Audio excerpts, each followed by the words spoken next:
This is the Dr. Reverend Jelly Roll with headlines and punchlines for Thursday, July 9th, 2026, the 536th day of the Sex Offender Administration. Hours after Donald Trump declared that an interim agreement to end the war with Iran was over, the U.S. launched fresh strikes against Iran, driving up oil prices, denting hopes for an end to the Iran war and for the full reopening of the Strait of Hormuz. Trump was given the FIFA Peace Prize because FIFA stands for Fuck Iran, Fuck America. A federal judge who is based in Florida sided with the Washington Post in a ruling by throwing out a 2023 defamation lawsuit filed by Donald Trump's social media company. The judge stated that Trump Media and Technical Group failed to present evidence that would allow a jury to find by clear and convincing evidence that the Post published the allegedly defamatory statements with actual malice. Trump said, "What about imaginary malice? My feelings were hurt." Graham Plattner announced Wednesday he's ending his Senate campaign, capping a chaotic few days of uncertainty and Democratic infighting and leaving the party without a candidate in the vitally important main race this fall. Plattner can always run for commode. He's already taking so much shit.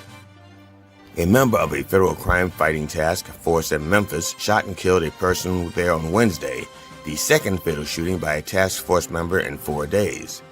The shooting occurred while U.S. Drug Enforcement Administration agents were serving a drug warrant in a hotel room. Since when does DEA provide room service at hotels? This has been the Dr. Reverend Jelly Roll with headlines and punchlines for Thursday, July 9th, 2026, the 536th day of the Sex Offender Administration. Join me live at the Church of Last Resort Sunday mornings at 9 a.m. Eastern Time on MindDog TV.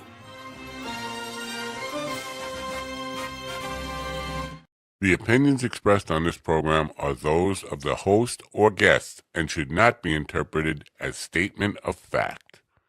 Independent fact-checking and corrections are encouraged. Can we get a cup of coffee in here, please?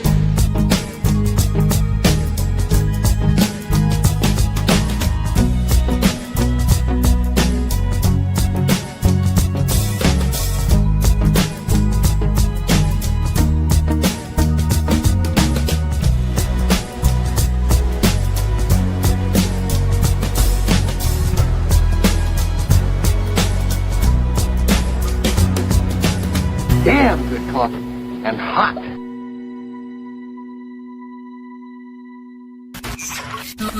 My dog is your mind's best friend.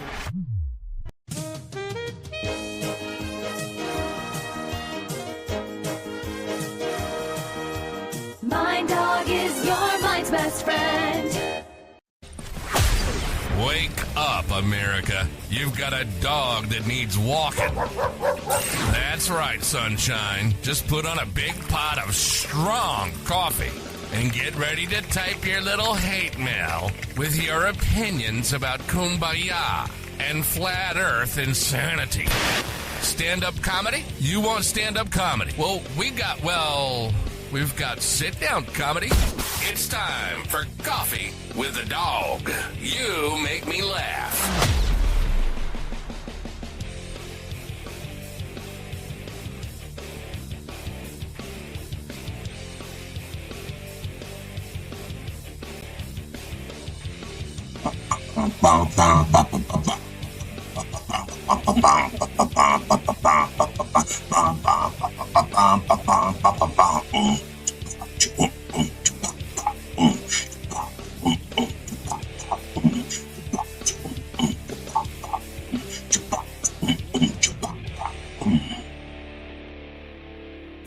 Good morning. In California, we have a caller on line 3, Ann in California. Welcome, Ann. Welcome to Coffee with the Dog, Thursday edition. That means no Matt, no problem. GD explains his jokes. And if you were looking for if you were like checking out the actual thing that we put out to let people know the show is there, I forgot to do one last night. I forgot what they call creating a bucket. That's to schedule a show, put it out there, and there's like things involved, like deciding what channels is going to go out there and creating a graphic that's supposed to catch people's eye. And I didn't do any of that last night. I forgot. I absolutely forgot. I'm so used to Matt doing it that I didn't think about it till around 6 o'clock this morning. I woke up and went, shit. And was it 7 o'clock? It was 7 o'clock because I was afraid it was going to be too late for me to even create a bucket. And I just had to go live without a bucket. Yeah, I was very, very, man, I just forgot. And I just panicked. And this morning I was so panicked. You ever panic? Okay. Have you ever, oh, I'm sorry. Let's do this right. Good morning. It's July 9th, Thursday, July 9th, 2026, according to the Reverend. There. Now, have you ever panicked so much that you forgot how to do things that you could do in your sleep usually? That's what happened this morning. I panicked and I went in to create the bucket for today's show at 7 o'clock and I just panicked. I was literally, I couldn't remember what to do and how to do it. I couldn't remember what episode number. I had to research to find out what yesterday's episode what number was so I could put it in the description. And then I forgot that I had to put a title on the graphic. Okay. I don't know why I forgot it. I just forgot it. And then once I did it, I realized it once it went public. And in order for me to change it, at least I think I had to create a new bucket. And I didn't want to take the chance of having to do that. I said, fuck it. People are smart. They'll figure it out. You know, people who are used to watching the show will tune in anyway, whether or not I have a good graphic or not. And the people who are tuning in for the first time, they may look at that and go, what the hell is that? And maybe, I don't know. Anyway, I panicked. I forgot how to do stuff. And I'm here. Good morning. I'm here. And so basically, it's just me and you. And so whenever it's just me and you, I need stuff to talk about. And I am an expert on me. Okay. I mean, Matt likes to call me the political expert from the show. And I think that's only because he can, if he calls me the political expert, he can say whatever he wants about the politics because he's not the expert. He's just venting. You know, like he could just say, and then the judge ripped off her robe and gave the jury a lap dance.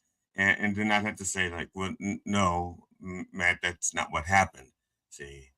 And so by default, when I become the political expert, I become Matt Straight Man for whatever crazy shit he wants to say about politics. Now, but I'm not an expert on politics. I'm an expert on me. I probably know more about me than 99% of the people out there. So that would make me an expert on me. Now, being an expert on me, that's what we're going to talk about, but not just me because that's boring. We're going to talk about comedy, and I have a bunch of stuff. Hopefully stuff you haven't seen. I know some of it you haven't seen. I know some of it you haven't seen because it's open mic stuff. And I don't share stuff I do at open mics because open mics are for learning and they're for practice.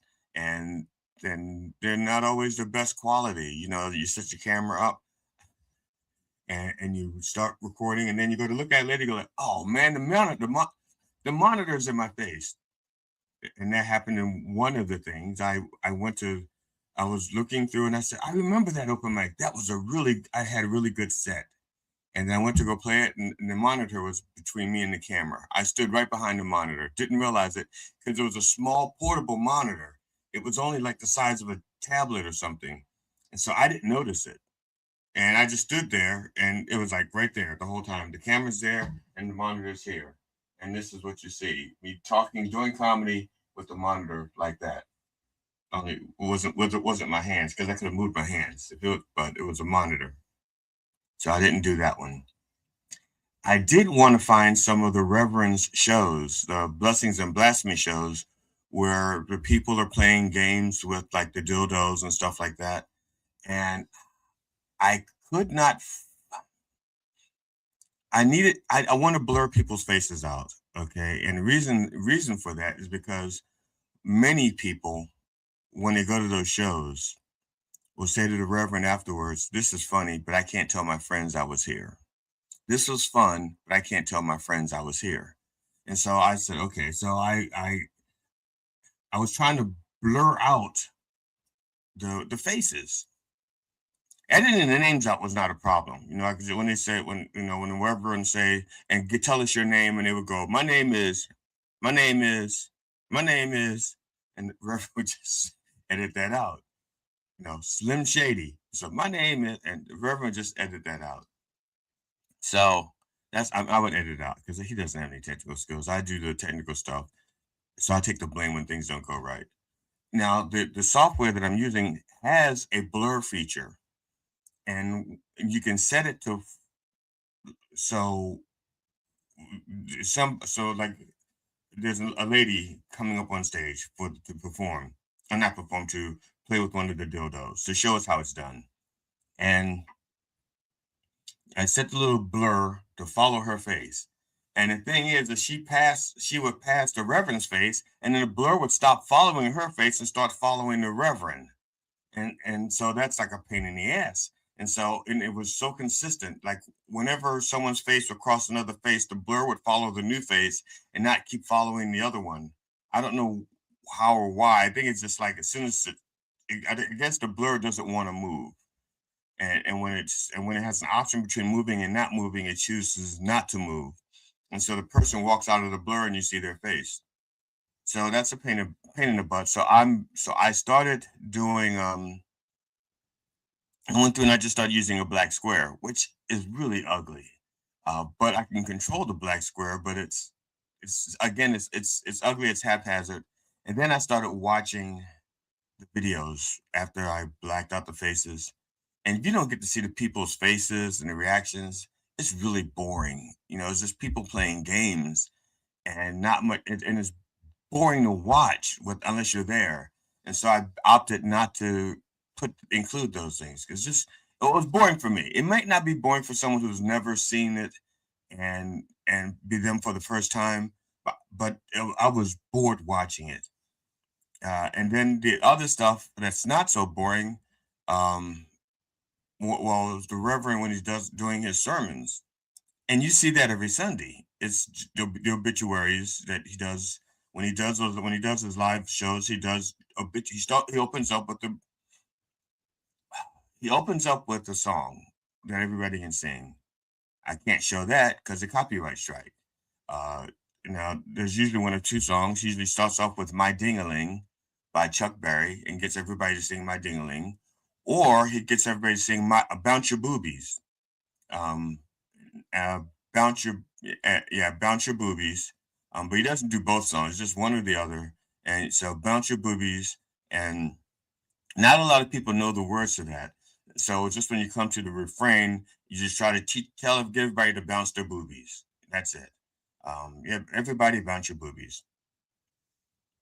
But I can't show that. Copyright strike. I could show you silent with the bouncing the booby part, but then it just looks like soft porn. So I can't. That defeats the whole purpose. I can't show videos of people just bouncing boobies. You want that? Go to Instagram and TikTok. So, there is let's see. So I didn't include that. But there's a bunch of other stuff that did get included. Now, I do want to mention something that's in the news that the Rev did not cover, and that is the late Ayatollah Khomeini's funeral is today. The funeral is today, and they announced where it's going to be, where the people are, where the procession is. He knows that people are like trying to kill the leadership of Iran. Why would you say we're all going to be at a funeral? This is the time and this is the place. Unless he's fucking with people, and that procession is going to be just all actors, and they're expendable actors. Maybe a bunch of old Iranians who are like ready to die anyway. Maybe they're old prisoners who have this death sentences, and they're being tricked and saying, "Look, you do this parade for us, and we'll commute your death sentence." And then that way, when the Israelis and the U.S. bomb the procession, it's not the Iranians carrying out the death sentence, it's the US. The Iranians can say, look, we kept our word. We did not kill you. So I don't know why they would announce where the procession is going to be. To me, I wouldn't. It's if I knew that someone was after me, even if it's not to kill me, even if it's just to give me a subpoena to appear in court. If I did not want to be found, I would mislead them every single chance I got.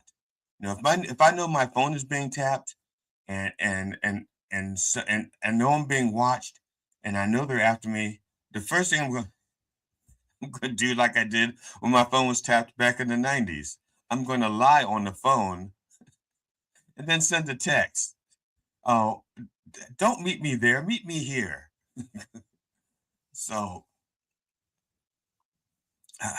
so I don't know why why Iran would do that. It's not just not making sense to me. Uh, that's the one thing I did want to talk about that because the Rev didn't talk about it, and I guess because you don't have enough, he doesn't have enough time. He's got like 2 minutes, 2:30 if he runs long. But usually not more than 2:30. And that's not just because Matt doesn't want him to run long. It's also because anything over 2:30 and he can't make a short on all the platforms where he makes it into a short. If he keeps it around 2:10, 2:15, no more than that, then all the platforms where he wants to create a short and put it on there as a short, it stays a short. So there, I said it. I know you didn't want me to say it. You were like really, it's like, please don't say it. You can't. You can't. That's just too heavy. Now I have something else here that I'm gonna try to do later. See if it works. Um, last week, the 4th of July. On the 4th of July, my wife, her son, and his wife were at Luray Caverns, and we were there. They have this organ in the Ray Caverns. And the way the organ works is you push a key. When you push down one of the keys, a little hammer taps one of the stalactites, and it makes a sound like boom, boom, boom, boom, boom, boom, boom, boom, boom, boom, boom, boom. Okay, so I it's very faint. And I did record it. They said, please record it and share it because they want people to hear the organ and come. The problem is you have to be very, very quiet because it's so faint. Because first of all, you can't be taking one of those little hammers and banging real hard on a stalactite because it's not going to stay stalactite to the ceiling very long. It's going to crash. So it's like boom, boom, boom, boom, boom. And people in the back can't hear. And when I say in the back, I mean like if you're more than like 100 feet away, you can't hear it. You have to be like in that little part to hear it. But but you can hear them talking. And so a lot of the video is this. So you go boom, boom, boom, boom, boom, boom, boom, boom, boom, boom, like that. And so I'm going to try to clean up the video, not the video, the audio, because it's just an audio recording. If I can get it cleaned up, I have pictures from the Ray Caverns. I can show the pictures. The audio is only like 1 minute and 30 seconds long. That's it. And that's the other thing they do to make sure the song stays short so that you don't, again, take the chance of. One of the first things I did when they started playing the organ, I looked up to make sure there was nothing above me that was going to like fall and harm me. And then I looked above my wife's head to make sure that she was standing in a safe place. And I was convinced she was standing in the same safe place. So that's it. I was like, okay, even if something falls, it's not going to hurt us. I can't save everybody. Oh, save me, save my wife. I mean, even though I think that if it weren't safe, they wouldn't do it. But that's how accidents happen. People go, it's safe. You can do that. Now, the other story that I wanted to follow, but I'm too fucking cheap to do it. And that is, there's a story in the Wall Street Journal. I'm not a subscriber. I'm not going to subscribe. But the headline says, counterfeit airbags are killing U.S. drivers and the government can't stop it. I want to find out more about that story, but I'm not going to subscribe to the Wall Street Journal for it. Even if they say it's free for a week, they get your credit card information and then it's on me to remember to stop it. No, I forget things like that very easily. But I am going to research that because I want to find out about the counterfeit airbags and who's installing them, what cars. Well, I know it's not in my car because it's not. It's a Hyundai, and I trust Hyundai. Otherwise, I wouldn't have spent all that money for it. See, it's like everything else is like, well, surely not my car has a fake airbag, and you won't know until you go, and then it doesn't deploy. But it may not be that it's the airbag. It could be your face's fault. You could be so ugly that your airbag just doesn't want to touch it, and it's not going to deploy. It's like, nope, not doing it. I'm not going to deploy. Forget that. So now today, let's see here. We have I think I covered everything. Oh, there's no news from last night's trivia because we didn't go. My wife had to work late, and so we didn't do the trivia last night. So there's no news. And so, as a matter of fact, our team didn't show up. None of our team showed up. So we didn't play. We didn't win. We didn't lose. We didn't place. We didn't show. So, and you have to show to at least win or place. Now, let's see here. I'm going to add this to the stage, and I'm going to start setting. We are going to start the GD Fenderson Explains His Jokes. So let's see here. The first one. All right. I want to go back to the well. This is from 2016. My parents meant well. And this one, for the purposes of what we're doing here, I called it Cat Adventures #1. And I don't know where it is in the show. It's probably early in the show, but it's toward the end of me talking about our cats. I know it's toward the end part. So let's see here. Let's do this. Let's see if it's working. 3, 2, 1. Now, in our home, we do not shut the bathroom door. There's no need to. We have this understanding. We pretend that there's privacy. We pretend we don't smell anything. We pretend we don't hear anything. We just walk by the bathroom. The other one's doing the business. Hey, baby, hey. That's it. Now, the other day, I'm in the bathroom. Okay. First of all, this is not to scale. I only have one hole. This has 5. I'm in the bathroom, trying to mentally solving the crossword puzzle that we have on the back of the toilet. In walks Good Credit. And he sees me going. And then Food Stamp flanks me on the other side. He flanks my crank. Comes right on over here. And then they decide that there's something moving. It must be a toy. Have you ever seen that commercial where there's a little kid going, uh-oh, no, we have a situation. They jumped for my junk. And I'm going, no, no, no, no, no, no, no, no.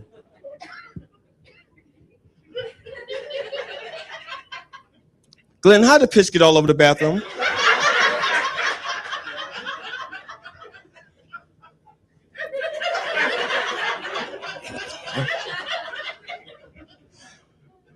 You're trying to tell me that those two little kittens pissed up here?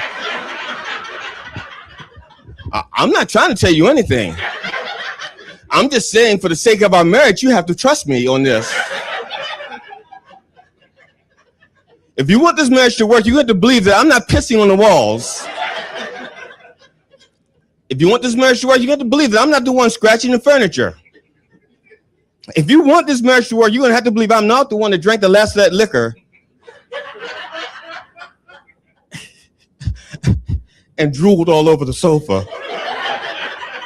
If you want this marriage to work, you have to believe that. In short, what I'm saying is we have a cat that's available. Oh, we are separating those little motherfuckers. One of them has to go. You know, and we just, like I said, we just got them fixed. Wednesday, we got them, had their testicles removed. The doctor, the vet, Dr. Kuznetsov, says to my wife, now, when you get these kittens home, they're going to be groggy. They're going to be out of it. You know, we gave them a 72-hour sedative and painkiller so that they won't be like messing around and trying to tear the stitches. What you need to do is get home, open the carriers, and when they're ready, they'll come out. She opened them up, those two things, shot the fuck out of there. And they start running around. Has anybody ever seen the cartoon Speed Racer? How they used to drive up mountains, the side like this, and that's how they were playing right after they got their balls cut off. They're like running up the side, running down. And now the only thing I can understand is that it's aerodynamics. They don't have that drag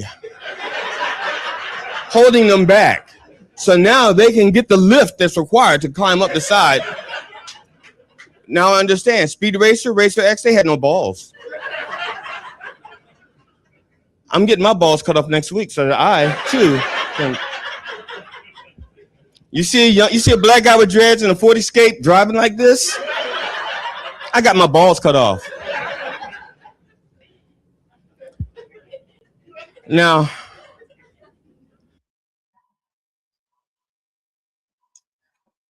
okay. That was, let me do this. Okay. Let me explain. Actually, you shouldn't really have to explain, right? They say if it's funny, you don't have to explain. There's a little thing that I do. I don't know if you can. I don't know if you can see the see this on the screen because it's kind of dark. I should have, but whenever I'm on stage and I have to do something where I'm like urinating or something, I always I wear a belt, and I wear a belt so the belt that I wear, the size has got like 7 extra inches, so I can pull it out and people can see the belt. And I always use that as my tallywhacker, my penis.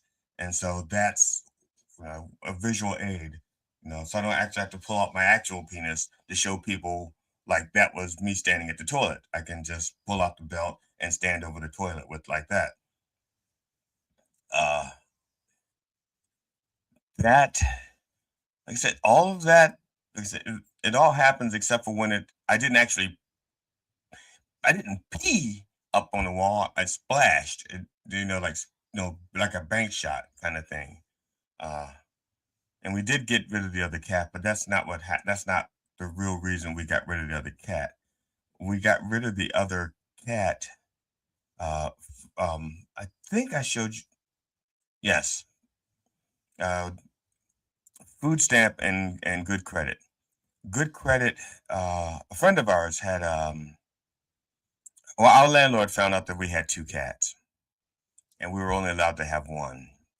And he was like threatening all kinds of things. And it just so happens that during that time, a friend of mine, Tracy, her cat had passed away. She had 3 cats, and her cat passed away, and she was really missing him. And the kitten, one of the kittens, good credit, looked just like the cat that she had that passed on. And she wanted a third kitten, a third cat. And so of the 2 kittens that we had, Food Stamp and Good Credit. Good Credit was the kind one. He was the one that would work with other animals. Food Stamp was like, no, you're a potential food. I know you're a cat, but you're a potential food. The only cat that Food Stamp got along with at the time was his brother. That's it. They were inseparable. They were like 2 peas in a pod. I have pictures of them when they were really, really small. They were in a flower pot together, sleeping in a flower pot around a plant. I have a picture of them. I think I was sitting on the toilet. Yeah, I was sitting on the toilet, and they were like sitting in my underwear, sleeping. So, yeah, they were inseparable. Yeah, that's because when you're sitting on a toilet, if your underwear is still around your ankles, your underwear forms. The natural formation is a kitten hammock. In case you didn't realize it, so if you have kittens and you're sitting on the toilet, your underwear forms a hammock, and the kittens will sleep in there. I would recommend changing it, not putting those underwear back on, because it so happens that kittens shed. You put the underwear back, pull them back up, you have kitten fur all in your business. So don't put your underwear back on if it is being used as a kitten hammock while you're in the toilet. Thank you, Johnson. Greg, I'm assuming that the nice is for the advice about the kitten hammock. So the next one is from, let's see here. Let me pull it up so I can see from Jilly's 2019. Okay, the first one we just saw is from 2016. This is 2019. This is from the first time I headlined in Ohio, in Cleveland. It was at a place called Jilly's, and this is the opening set. The only thing missing from this is, because this is whenever first of all, I have stage fright. I have stage fright. So every time you see me on stage, the first minute or so, I'm terrified, and I have to forget my bearings. And so for this one, before it actually started, I was playing with the audience, and I was playing with the sound guy, and I was explaining to the audience. Well, I spoke to the sound guy. I think his name was Jake. I said, hey, Jake, and I explained to the audience how important the sound guy is. And I said, the sound guy is the one who controls how funny we are. And so what I did was I said, and I told a bad joke that I knew would not get a laugh. Okay, I said, the sound guy does his job right, I sound funny. If he doesn't have it EQ'd right, I'm not going to sound funny. And I told a really bad joke. Nobody laughed. I said, see, that's the sound guy. And I said, Jay, could you cut back on the reverb? I named some bullshit thing for him to do technically. And then I told another joke that got a laugh. And I said, see, that's the sound guy.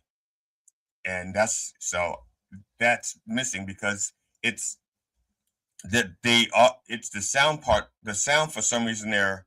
Or again, I was so nervous. I was like rushing my words, so you couldn't understand me anyway. So it's just as well that I explained that, then try to have you listen to it, and then you couldn't. When I first started off, I'm so nervous, and I don't have my shit together. So this is the opening from Jilly's in 2019 in Cleveland, Ohio. 3. I am G.D. Fenderson, and as you can tell, I've had a pretty rough life for a white guy. But for a black guy, it's been awesome. My paid off. I have an LLC. Now, for those of you who are not familiar with business jargon, LLC means little loan cash. I am a professional comedian. That's from the Latin, profess, to openly proclaim. And Chanel, like, and shit, no, I ain't got no money. I just told you I had an LLC.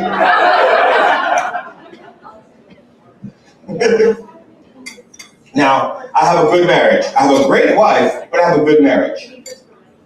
Now, the reason being is that, well, to be honest, my wife has a thinking problem. Now, it's not so bad when we're out together thinking, and it's not so bad when she's out with her friends thinking. But like right now, I am here, and she's at home alone thinking. Yeah, there's nothing worse than a thunk who thinks alone.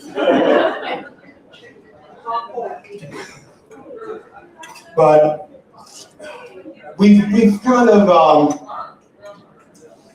our marriage is solid. It's solid. You know, it has its ups and downs and its in and outs.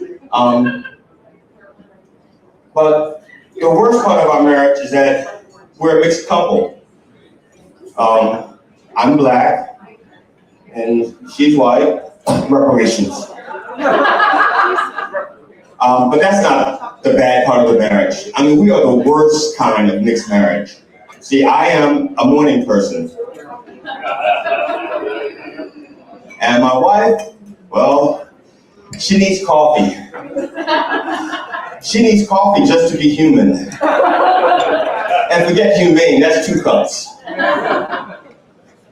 And because I know that about my wife, every morning if I wake up first, I make the coffee. I don't talk to her. I don't nudge her, nothing romantic, and hey baby, look for that, I got no. I kiss her on the forehead, and I make the coffee. And I feed the cats, and I clean the litter box. I have a routine that I do every morning. And those of you who have routines understand what I'm talking about when I say, if anything disrupts that routine, all hell can break loose for the rest of the day. Okay, I mean, because you'll leave the house and you don't know what you've forgotten. It's like, did I brush my teeth? No. Deodorant? What about, okay, yeah. Now, because we have a routine, well, like I said, anything happens, it all goes to hell. One morning, my wife comes into the kitchen and she says, you didn't make my coffee. And I said, I'm sorry. The cats were fighting, I got distracted and I forgot. And my wife says, that's okay. Next time you forget, let me know and I can make my own coffee. I told you she had a thinking problem. Honey, if I forgot, then I can't tell you I didn't make you coffee because I forgot. That's okay. Just the next time you forget, let me know, and I'll make my own coffee. But if I forgot, I don't know that I haven't made your coffee. I can't tell you that I didn't make your coffee. It's just, you're complicating this. You're not listening. The next time you forget, tell me, and I can make my own coffee. Okay. Next time I forget, I'll tell you, and here, drink your coffee.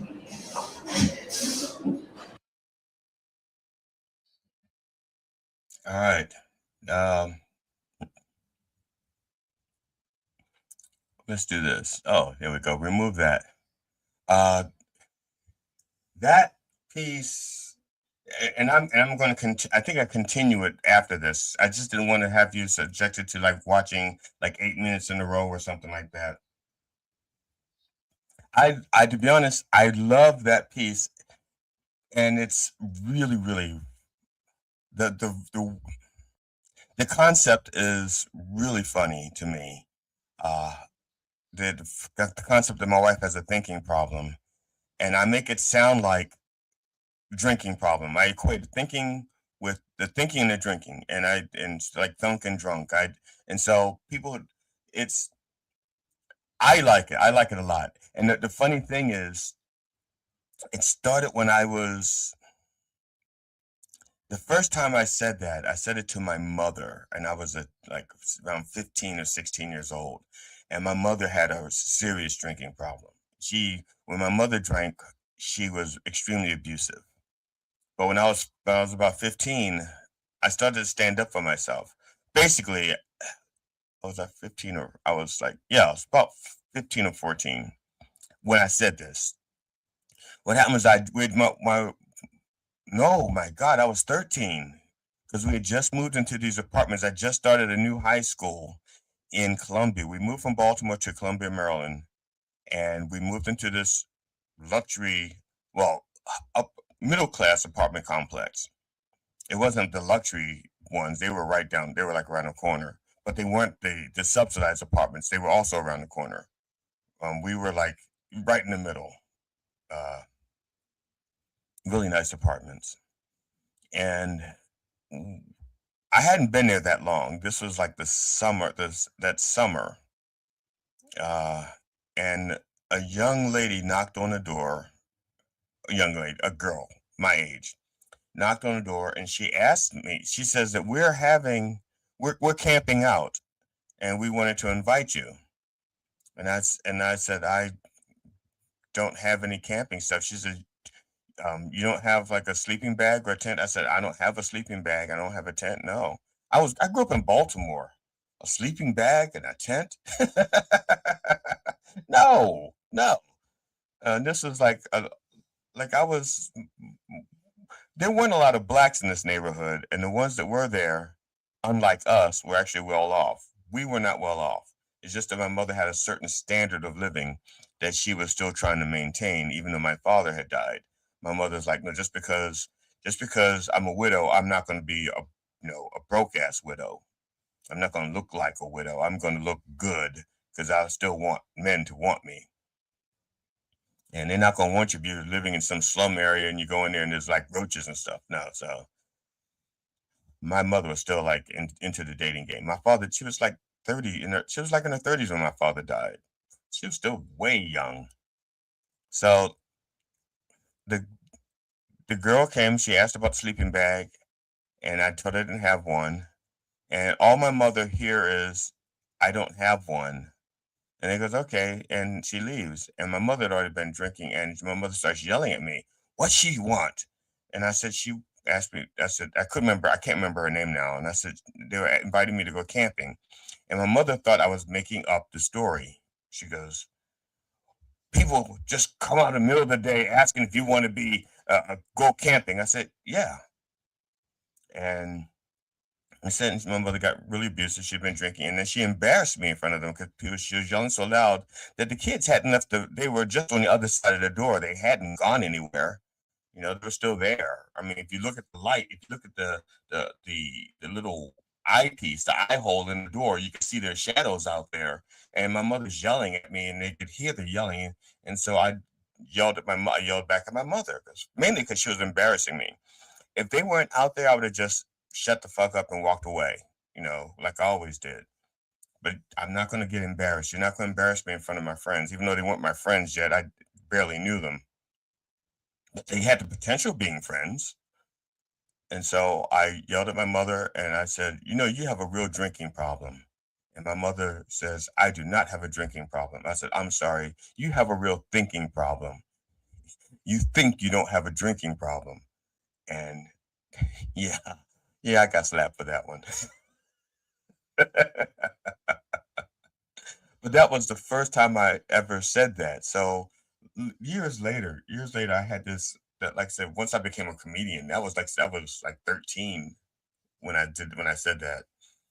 Well, once I decided to do comedy 41 years later, about my second year in, I remembered that, and I said, I can make that a piece. I can make that a piece. And I had enough stuff in my real life that I could just build it up.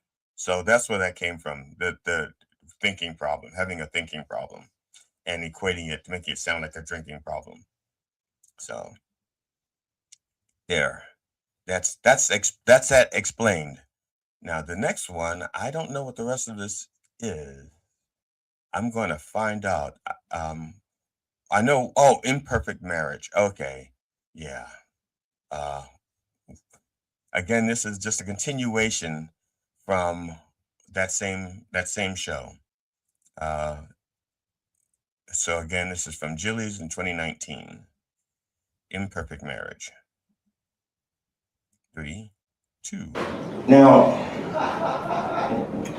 our marriage isn't always that perfect. Sometimes we have communication issues. If I'm busy doing something and my wife starts talking, I usually miss the first few words. And I only hear the last part of a sentence. And so I always have to say, honey, I'm sorry, I missed the first part of that. Now my wife, on the other hand, stops listening to me after the first few words. So we know this about each other, and we have adjusted our communication skills. No, we haven't. No, we haven't. I was watching television. My wife starts talking. I didn't hear what she said. I said, excuse me, honey, I'm sorry. Could you repeat the first half? I only got the last part. And she says to me, we're the only two people who live here. When I'm talking, just assume I'm talking to you. I said, okay, no problem. I get up, I have my dinner plate, I go in the kitchen, put it in the sink, get some dessert, I come back, set my dessert down, I sit down, and my wife says, did you have enough to eat? And I said, yes, dinner was really good. The dessert is also very nice. You should try some. She said, I was talking to the cat.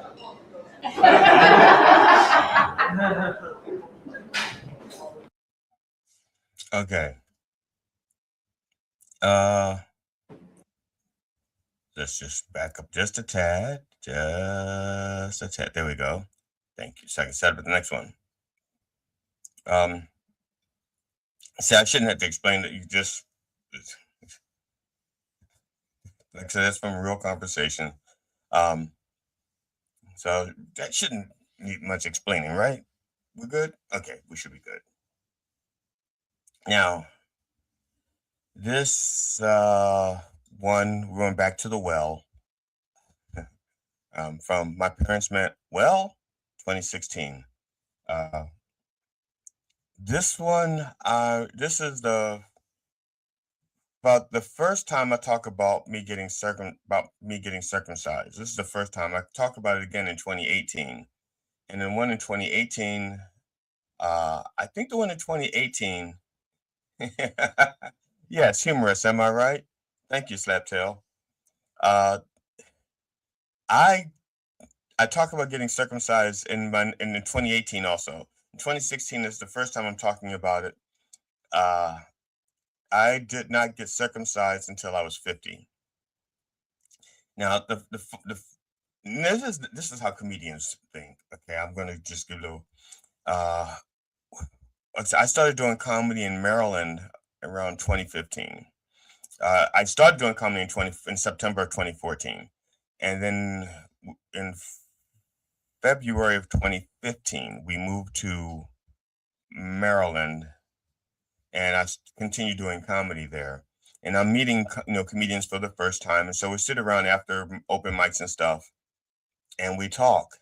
And so I mentioned casually, I said, "Yeah, I was circumcised at 50," and they go, "You what?" And I said, "Yeah, I got circumcised when I was 50." They said, "Man, you got to talk about that." I said, "I will."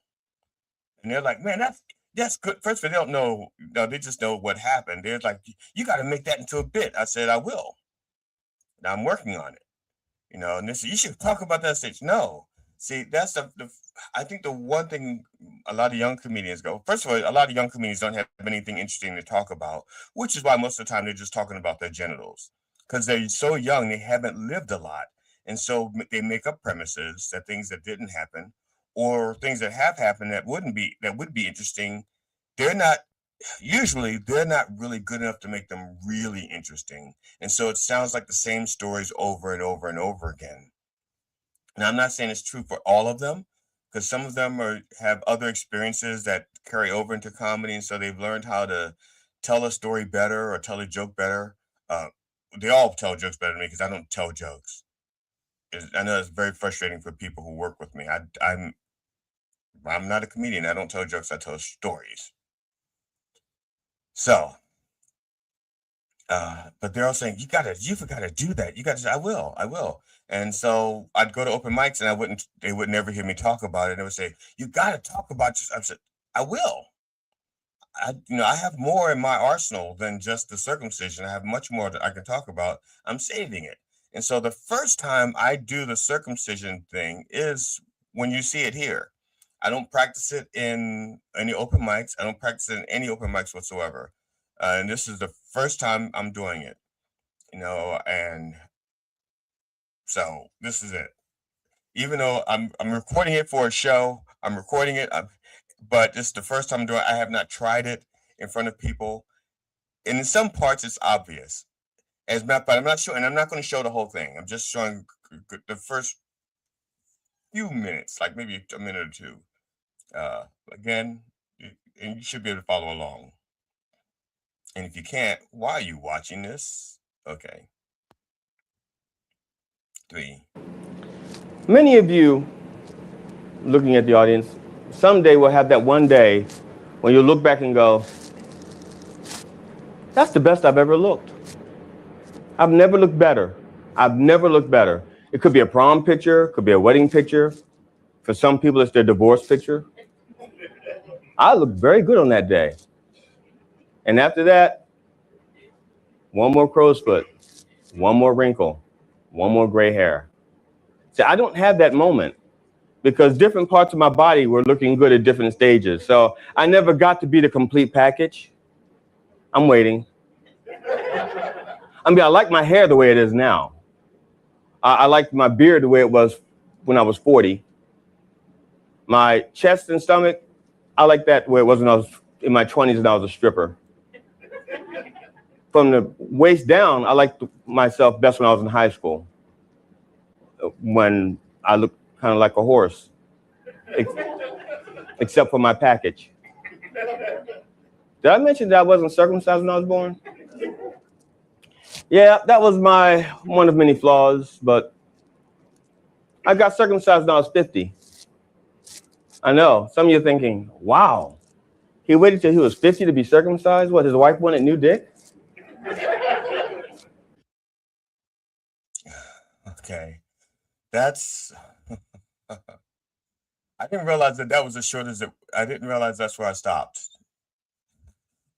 That's where I stopped. I don't know why I stopped there. Probably because it's a long bit. It's like a 10-minute bit. It's so long that now I didn't do all of it in this show. I did some of it in the next one in 2018. Slightly different angle. That was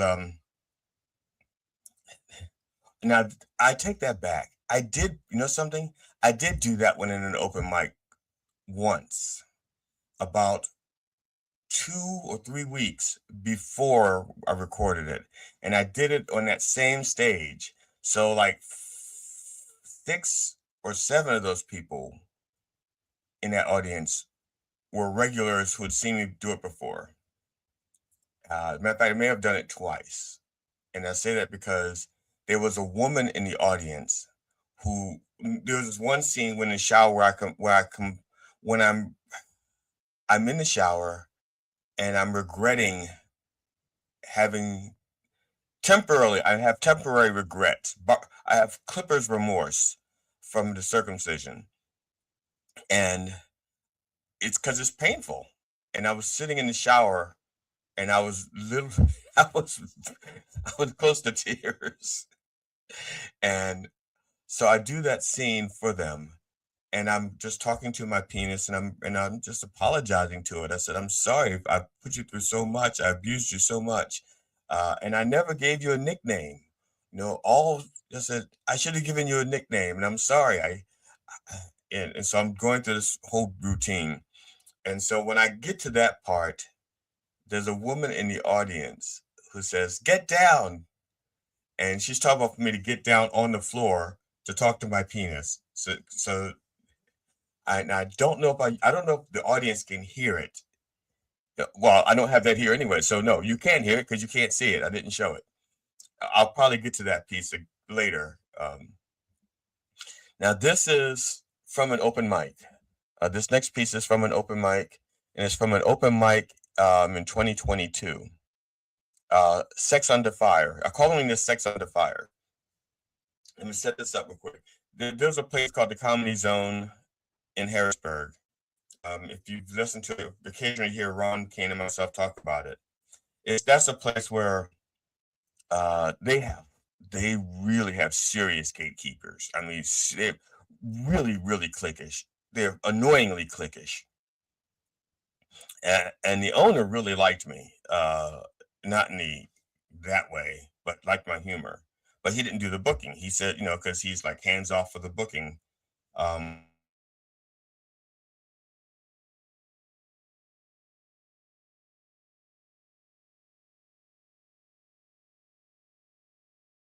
Yeah, they have my picture on their billboard. It's like a rotating digital billboard. I have not been in that place for like 4 or 5 years. No, well, not 5 years, 3 to 4 years, because that was 2022. It's 2026 now. It's been a while since I've been there. But they won't book me. They won't let me do a feature spot or host or anything. But there's to this day, they still have my picture in their rotation of comedians that they show when they advertise just outside the comedy club. So I was sitting in the audience for the open.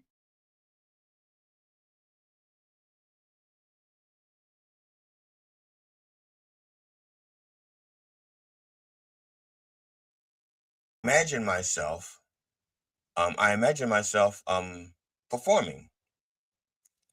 And this bit, the first opening bit, is what I imagined me doing just before I took the stage. It's not rehearsed. I didn't write it down. It's more like an improv bit. And the prompt came from my own subconscious. So this is that piece. Sorry. Sex Under Fire. There's also other stuff in there as well. There's like Sex Under Fire bit is like 2 minutes long, and then I try like 2 or 3 other things real quick. It's only like, I think you only get like 5 minutes at that open mic. So it's almost like a montage, no real order, just try a bunch of shit. So here we go. Sex Under Fire, Harrisburg Comedy Zone, open mic 2022. Please get up for Jimmy Pedersen!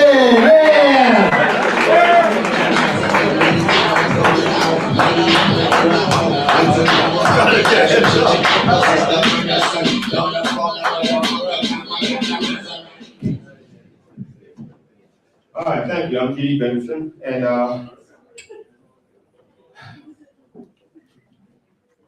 point of fact, I am not like you young bucks. I'm not like you guys. I was born 1959.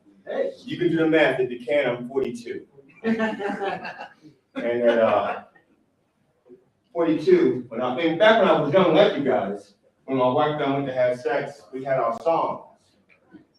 We had our song that we played and we got nasty with it, you know what I'm saying? But I'm a little older. Song ain't gonna do it anymore. I turn on the TV and I look for a war movie. When the bombs get good and loud, I pull my wife real close and I say, "Baby, the war is here. We may not make it out of this alive. Don't know how much time we got. But if this is our last time fucking, let's do it right." Then I take off my gun belt, take off the camo. Pop! Pop, pop, pop, pop, pop. There's the Nazis. You're not killing the Nazis now. Bam! Oh yeah. Here they come, they're retreating. Bam, bam, bam. That's what I need to get going. Yeah. Music's gonna do it no more. I'm old. It's like, oh shit, hold it! Incoming! I'm going through the foxhole. Oh yeah. We're going to get carpet lunch. Ball! Carpet ball! I don't know if it's safe out there, honey. But we're not going to surrender.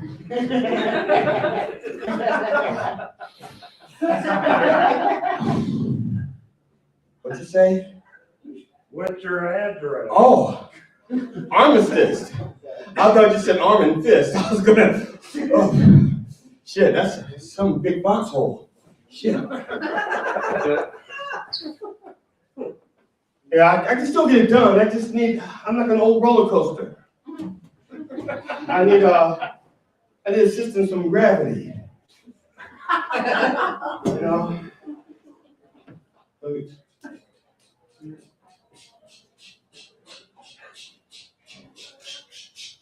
Oh! Left! No, you're left! Oh, shit, I'm out.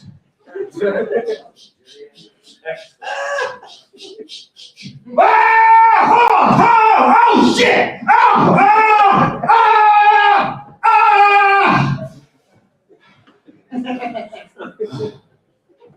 We're gonna have to do that again. Next week after I catch my breath. I stop for a picture.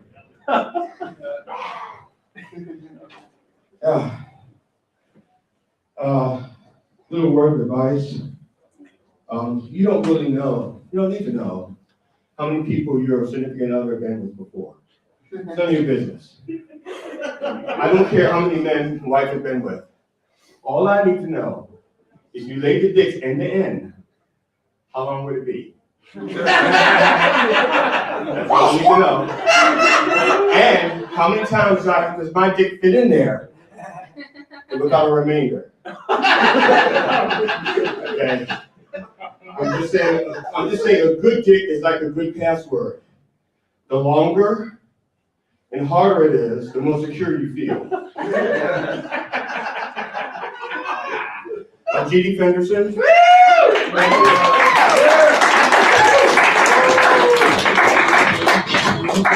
G.D. Fenderson, everybody! Yeah, give it up for Gee, I love you in the Matrix. Your next comic, please give it up for Maddie Hogan! All right.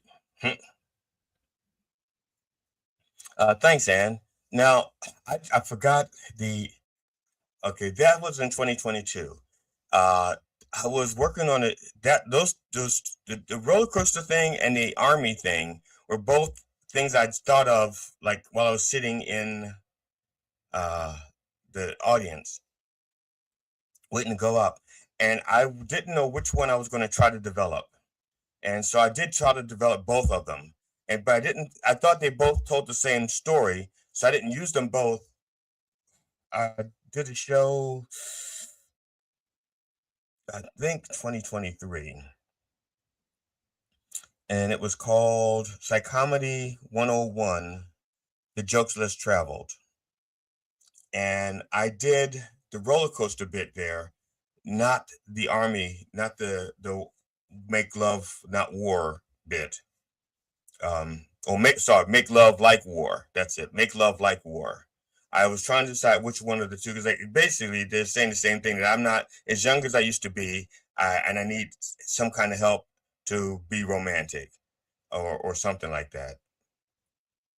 And so I decided on the roller coaster bit, and I developed that one more. And the army one, the make love like war, I dropped that one for two reasons. The one reason is that when I was practicing it at a couple of open mics and I got down on the floor, I realized that the floors are in different states of cleanliness. And I would get up and I'd be like filthy. And I said, okay, I can't do this. I can't practice this out here. Um, I mean, I liked it, and I could probably I could revisit it later, because I've never put it out there. This is the first time anyone's seen it since I did it on at the open mics. So no one has seen this. I could actually develop it, get it refined and um, um, honed, and then do it at another show. So, and matter of fact, I probably will now that I'm thinking about it. Especially since I'm still young enough that I can crawl on the floor like that. Although now I have to lose some of the stomach because if I lay right now with the shape I'm in, if I lay on the stomach, I'm just going to look like a seesaw. I'm just going to teeter back and forth. I'm just going to do this because with my stomach, I'm just like so. I have to lose a little weight if I'm going to do that bit. So, uh, okay. I missed the top of the hour. I'm going to do the news, get something to drink, and I will be right back as soon as I find the news so I can play the news. Where's the news? Here it is. Headlines and punchlines for July 9th, 2026. This is the Dr. Reverend Jelly Roll with headlines and punchlines for Thursday, July 9th, 2026, the 536th day of the Sex Offender Administration. Hours after Donald Trump declared that an interim agreement to end the war with Iran was over, the U.S. launched fresh strikes against Iran, driving up oil prices, denting hopes for an end to the Iran war and for the full reopening of the Strait of Hormuz. Trump was given the FIFA Peace Prize because FIFA stands for Fuck Iran, Fuck America. A federal judge who is based in Florida sided with the Washington Post in a ruling by throwing out a 2023 defamation lawsuit filed by Donald Trump's social media company. The judge stated that Trump Media and Technical Group failed to present evidence that would allow a jury to find by clear and convincing evidence that the Post published the allegedly defamatory statements with actual malice.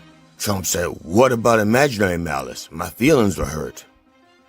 Graham Plattner announced Wednesday he's ending his Senate campaign, capping a chaotic few days of uncertainty and Democratic infighting and leaving the party without a candidate in the vitally important Maine race this fall. Plattner can always run for commode. He's already taking so much shit. A member of a federal crime-fighting task force in Memphis shot and killed a person there on Wednesday, the second fatal shooting by a task force member in 4 days.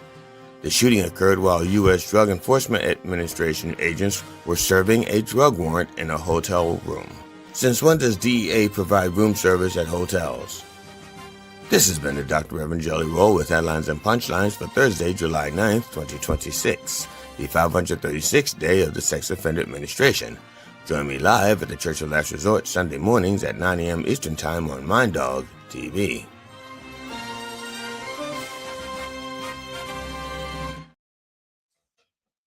All right, I'm back. And while I was gone, I got a chance to check my phone, and it just so happens that we have artwork. We have more artwork from. Oh, okay. This is.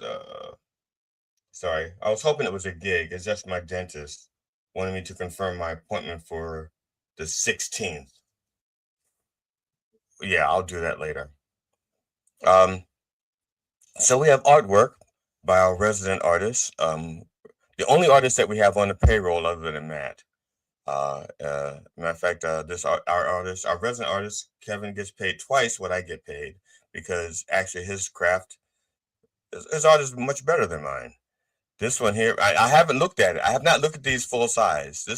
I will be seeing these at the same time as you are. I just saw that they were there and I loaded them up I saved them to my computer so I could show them to you. Okay, here we go. First one. Oh, right. I don't know what the wording up top says, but this is what's that? I can't see the face under under my head. Let me move my head. I'm going to just remove my head just for a second. Let's see.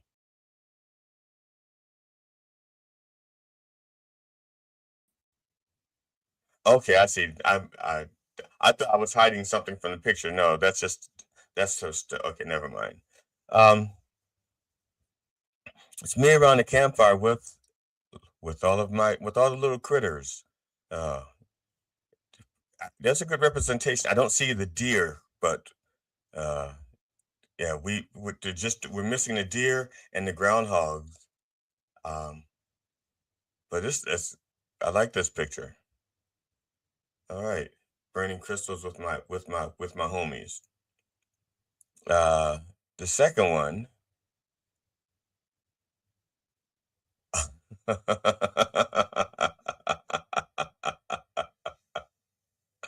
Oh.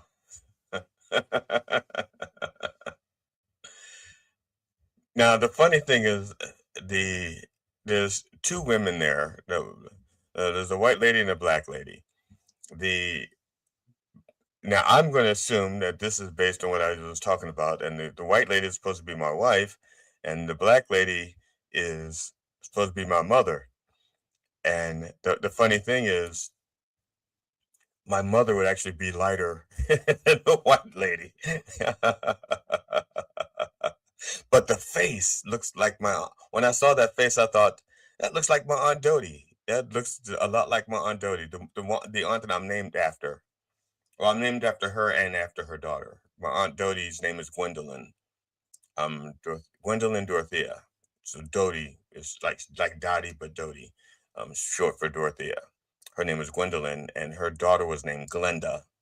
And I was named after both of them, Glenda Wayne. So Kevin, thank you so much for the artwork.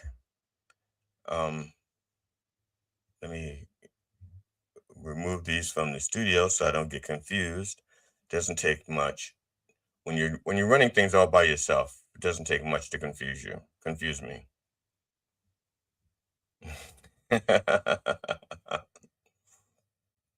Now, thank you, Ann. Thank you for the thank you.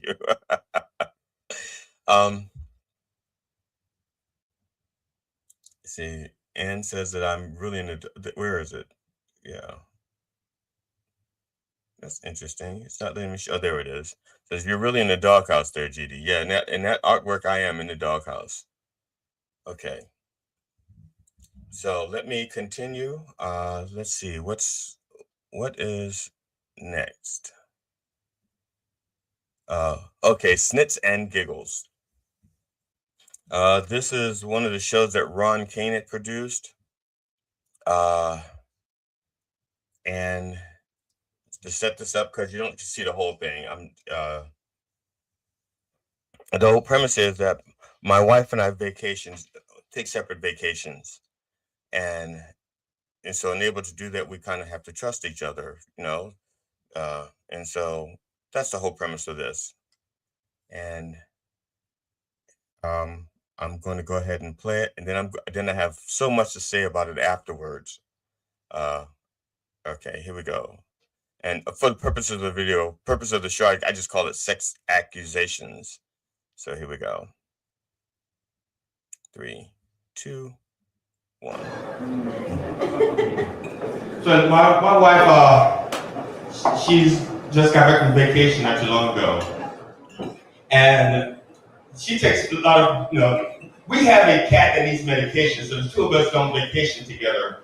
We usually do. She does her thing, I do mine, but we trust each other. So I thought. When she got back one time, she actually falsely accused me of having sex with minors. I know. And now it upset me because first of all, I've never cheated on my wife. Never, not once. Well, not twice have I ever cheated on my wife. No, not once have I ever cheated on my wife. But for her to think that she was a minor just upset me. Now, it's not that I'm opposed to sex with minors. Don't get me wrong. I'm not a prude, okay? I think minors need love too. And if you do it right, and they're sleeping, you watch them sleeping, you can hear the wheezing from the black lung. And Which is why probably that's not going to upset my wife, not the black lung thing, but it's all the charcoal dust, all the coal dust in the sheets from those miners. You know, that's what she really was upset about, and it clogs the vent filters in the dryer. What? Surely you didn't think I was a pedophile. Now,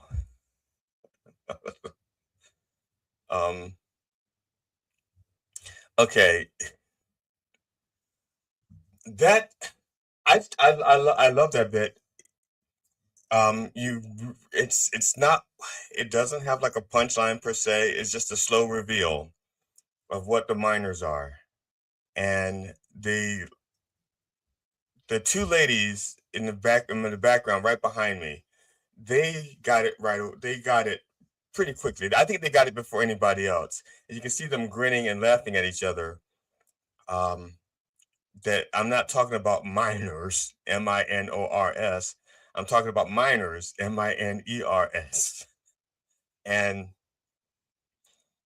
But I don't reveal that. I don't tell them.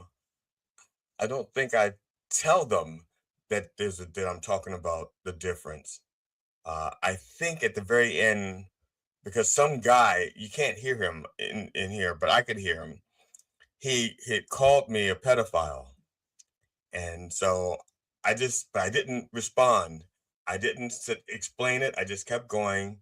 And at the very end, I just look over and says, surely you didn't think I was like a pedophile. Like the slow reveal, like the black lung, the coal dust. And I guess I could have said a dead canary. I didn't, but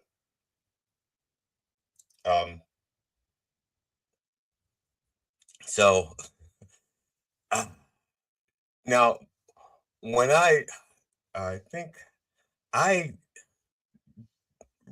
did that joke for Dylan Brody. I was including it I was writing it. It's not that, yeah, I was sharing it in class with Dylan Brody, and he didn't like it at all. He's like, no, you don't make yourself look like a bad guy. You never make yourself look like a bad guy. Well, I don't always, quite often I make myself look like the bad guy. Okay. And his premise was that if people think you're a pedophile, you'll never get them back. And I never said I was a pedophile. I said I'm not against sex with minors. That's all I say. I didn't even say that I had sex with minors. I said I understand those, that minors need love too. That's it. So yes, I still do. Matter of fact, I think I have to check to see if I've used it somewhere. I do have like a catalog because I don't remember if I've used it. I have to check. Honestly, I don't know.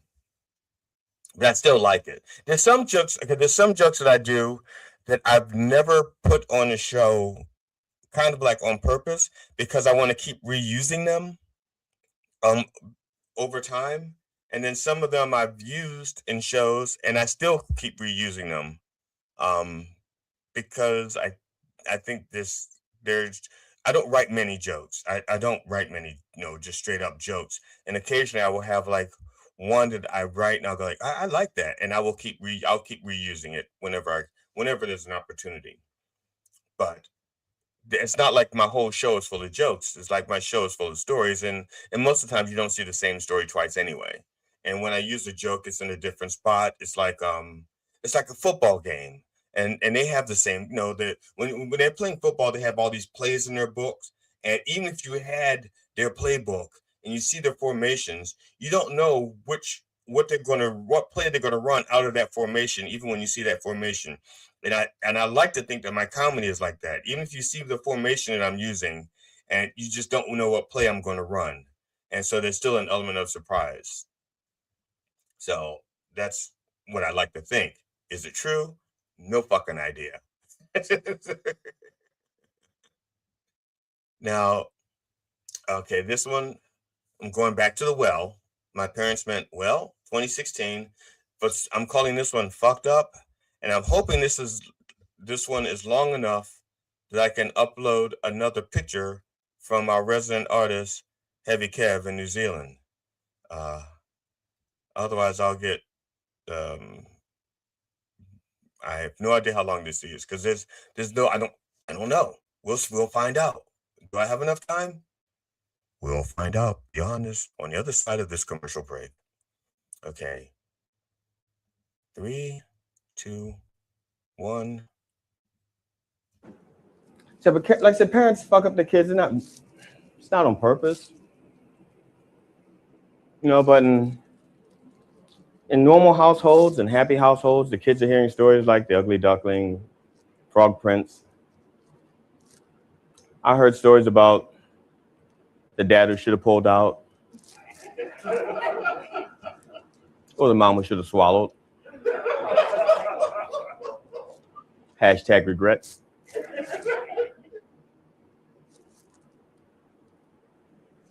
You know, but the reason I wasn't so fucked up, or as fucked up, is because in order for parents to successfully lie to their kids, they have to agree upon the lies.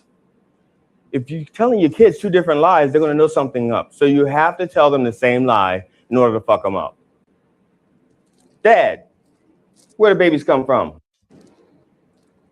Well, you know, son, a man and a woman love each other very much. Sometimes they touch. And if that touch is strong enough, in 9 months, the stork is going to bring a baby. Mom, where do babies come from?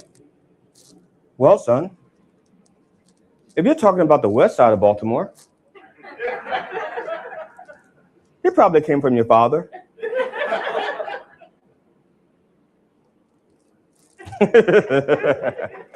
Yep, slinging dick since 1946.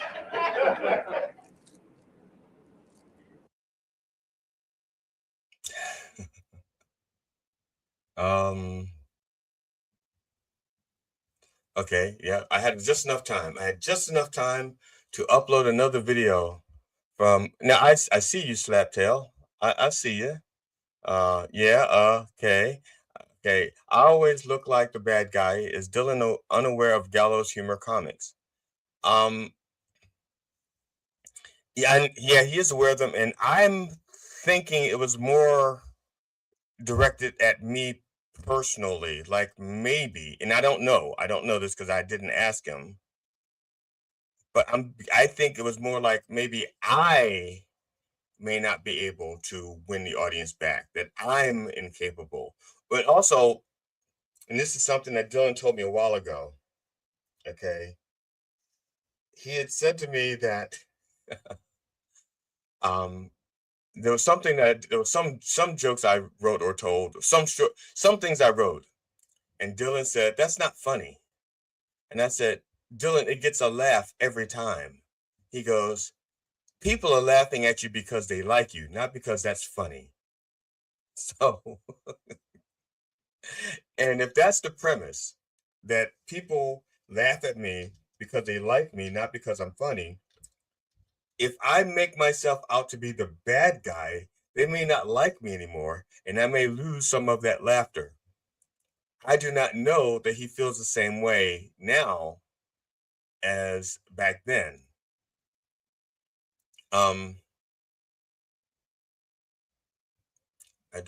Let me see. Okay, that's 3. This is, okay. Sorry, I just uploaded a picture from Heavy Kev. More artwork from Heavy Kev. All right. So I think that's what it is. That it's more like that, a reflection on my ability and also his perception, at least at that time, because this was like a year ago he said this to me. I think it was a year ago. Man, time is just so bizarre. It was a while ago. I don't know that he feels the same way about me now. Now that we work together a little bit longer, or a little bit more frequently. Now that, yeah.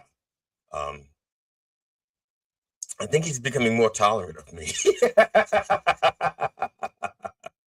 All right, before I go to the next bit, which is from Jilly's, this is more artwork by our resident artist, Heavy Kev in New Zealand. This is, yeah. Oh, okay, I got it. He made room for the other critters. Yes. Here we go. So the cat, the full representation of what I'm not going to keep adding animals. I'm not going to say, yeah, we have turkey vultures and hawks and stuff like that. But yeah, this is really neat. I like this picture a great deal. This is going to become my cover art. And I don't know what I'm going to call it. I don't know what the name is going to be. And I don't know who Rodney Matthews is.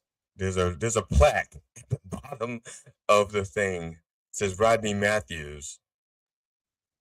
That's funny. I'm Rodney Matthews. Okay. So that's one. And then this one is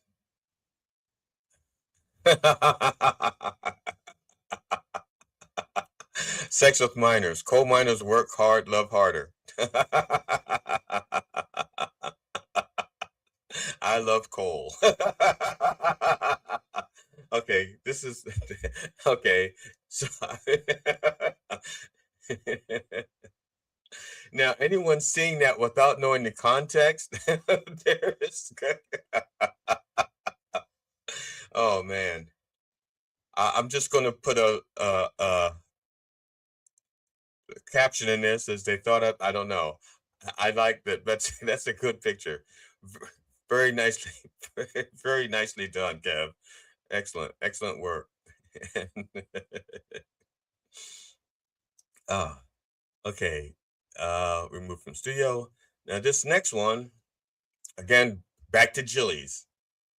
Oh, okay. This is the end. This is the end of the thing. So sure, this is the ending of it, and I did let's say 2019. So that's this ending. Yeah, that's the first time I've used this ending on a show, and I actually use it to end the show. Psychomedy 101, the jokes less travel. I think I do it better there, hopefully, because it's like years later. So yeah, so let me get this going here. From Jilly's 2019, and this is called Hi. 3, 2, 1. Chris, I usually don't. How am I for time? I usually ask this. One finger? One finger. Okay, this will be about 1 minute and 30 seconds. You good with that? That's a finger and a half. I think we'll let it go. Okay, cool. I just need to know. Because when I'm off alone, I'm not aware of my race or my gender or anything. I'm just happy to be alive. And I like to do that in the park. And I go to the park to feed the ducks, and I get there one day, and there's a little kid out there, and he's feeding the ducks. And I said, hi. And he looked at me and he started laughing. And he pointed at the duck and he goes, quack. So his father says, I'm sorry, we're from Germany, my son does not speak English. Well, to be honest, I only know a few German words. I know Wiedersehen, I know Schnell, I know nothing, and I know Holger! That's all the German I know. So the kid laughs at me, and I figured out why. Do you know what hi means in German? Anybody? It means shark. So that kid's thinking, he thinks that's a shark. Are chicken the only birds that black people know about? But I'm sorry, there's so much that should be universal, okay? Shark should be a universal word. You shouldn't be at the beach and somebody else, hi! And you go, hi! Hi! You go, hi! Schnell! Schnell! Oh, he thinks my name is Schnell. Hi! Hi!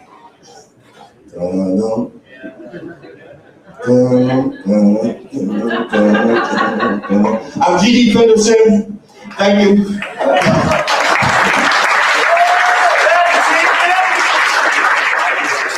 G.D. Fenderson, let's go over. All right.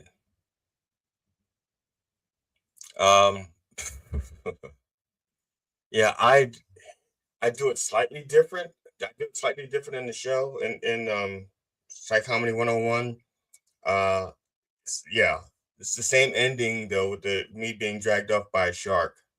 Um, and that's how it ends. That's how that DVD or that particular show ends.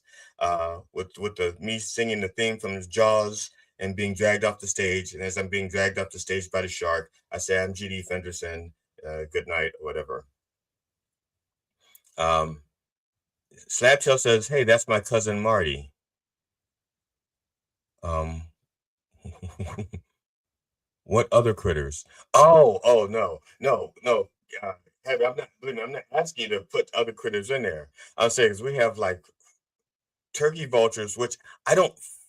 Okay, I feed the cats. I actively feed the cats. The foxes, I throw scraps. The foxes and raccoons. Well, I half feed them and I half don't. What it is, I throw scraps out, and they eat the scraps at different times of night and day, and they also have different preferences. But it turns out that there's a lot of overlap between what foxes eat and what raccoons eat. A lot of overlap. I had no idea how much of an omnivore a fox was.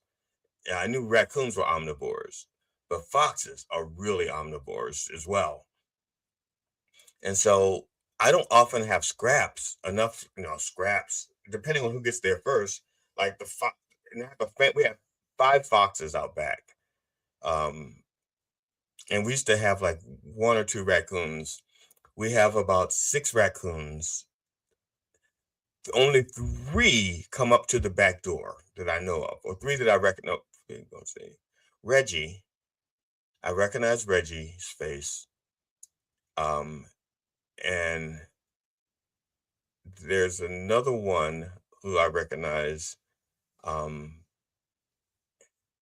they're not like Reggie is the one that will actually come. If Reggie sees me, Reggie will like tap on the door or tap on the window or get my attention, and I'll throw him some dog biscuits. Yeah, and he likes those. And then there's one that has like no mask, or it's so light that you can't see it.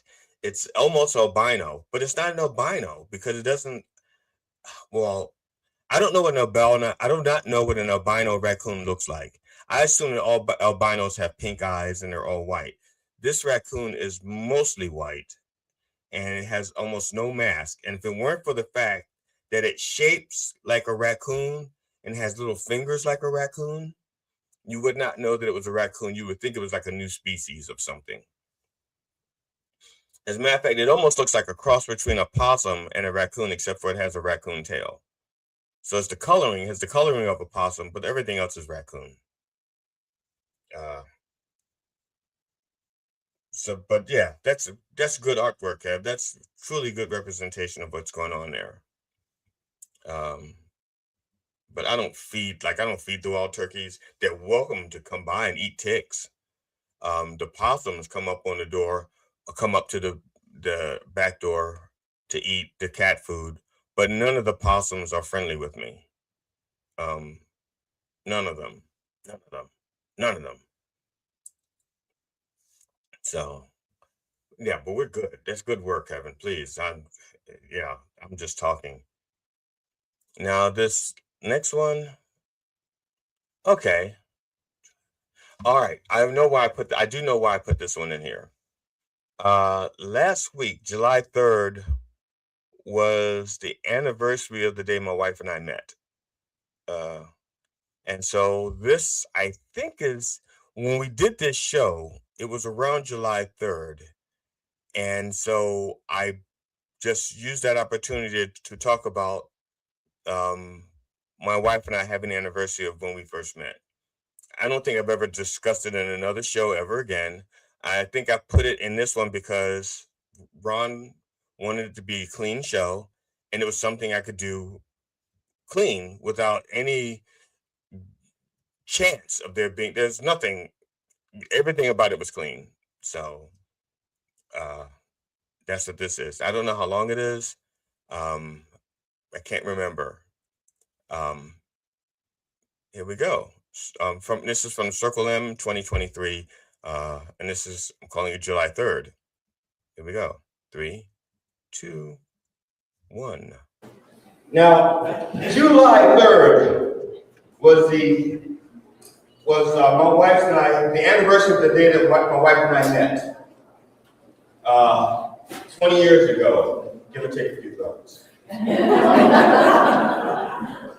So on that day, I went out and I bought flowers. A dozen roses, a dozen red roses because of the passion, and 1 dozen wildflowers because we're still wild. For people our age. And I put them in a vase so that when my wife came home, that'd be the first thing she'd see. It's, wait a second, you said vase. Yes, I said vase. Not vase. And the difference is, if it's $50, if it's under $50, it's a vase. If it's $50 or more, it's a vase. Yes.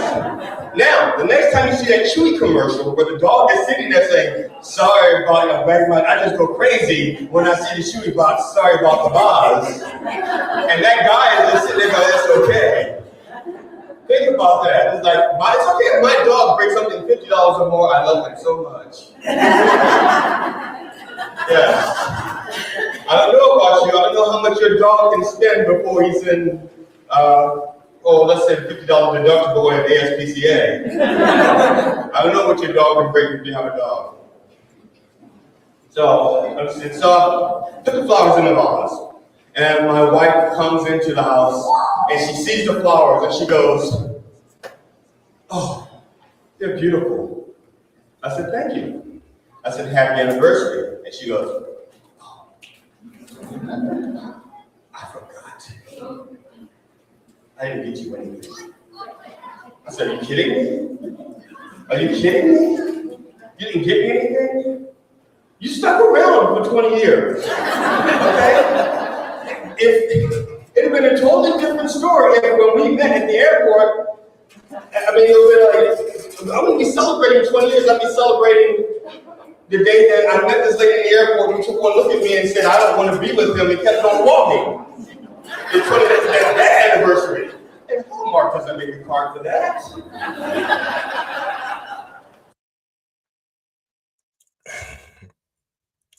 Now, at the risk of giving something away that I don't want to give away, but I'm going to say it anyway.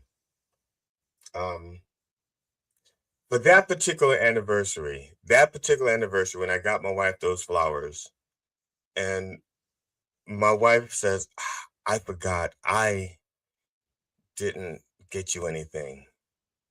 The truth is, that particular anniversary, I forgot too. Facebook reminded me, and since my wife was at work, I had time to go out and get flowers. And so, had Facebook not reminded me that it was our anniversary when we met, I wouldn't have remembered, and I would not have bought the flowers that day. So there. Now, if my wife is in earshot and hears it, then she knows that I forgot that day too, and Facebook reminded me.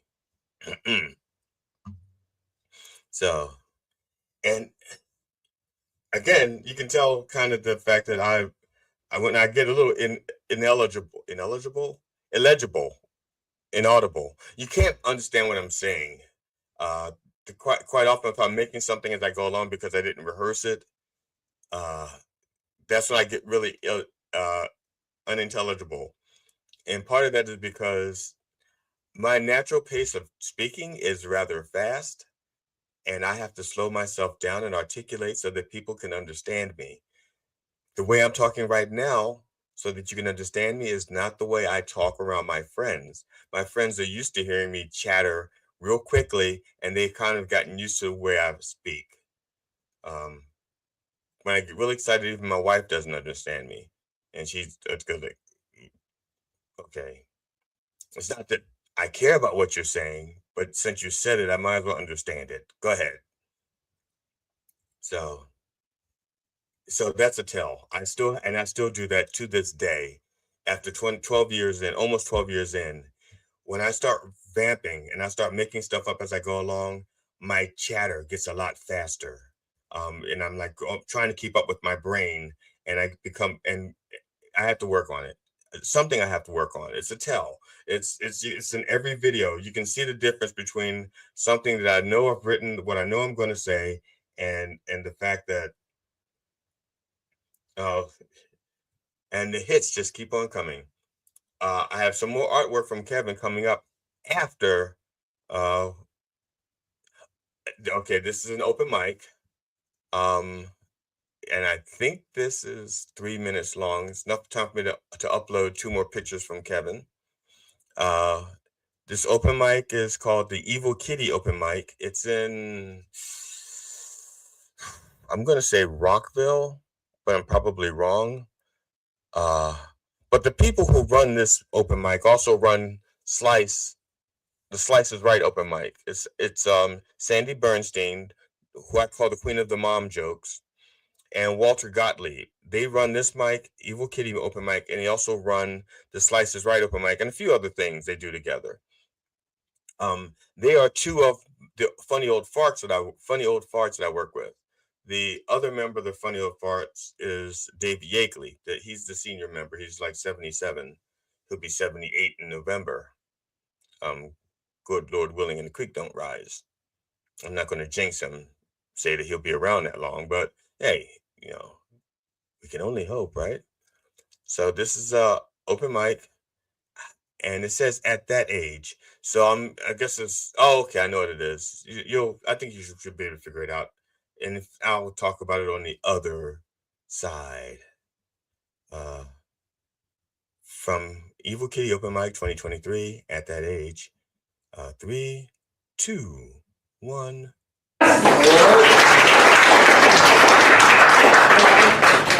Like Walt said, I'm G.D. Fenderson, and I'm at that age now where people want to start making decisions for me because they think I'm too old to be responsible for my own life anymore.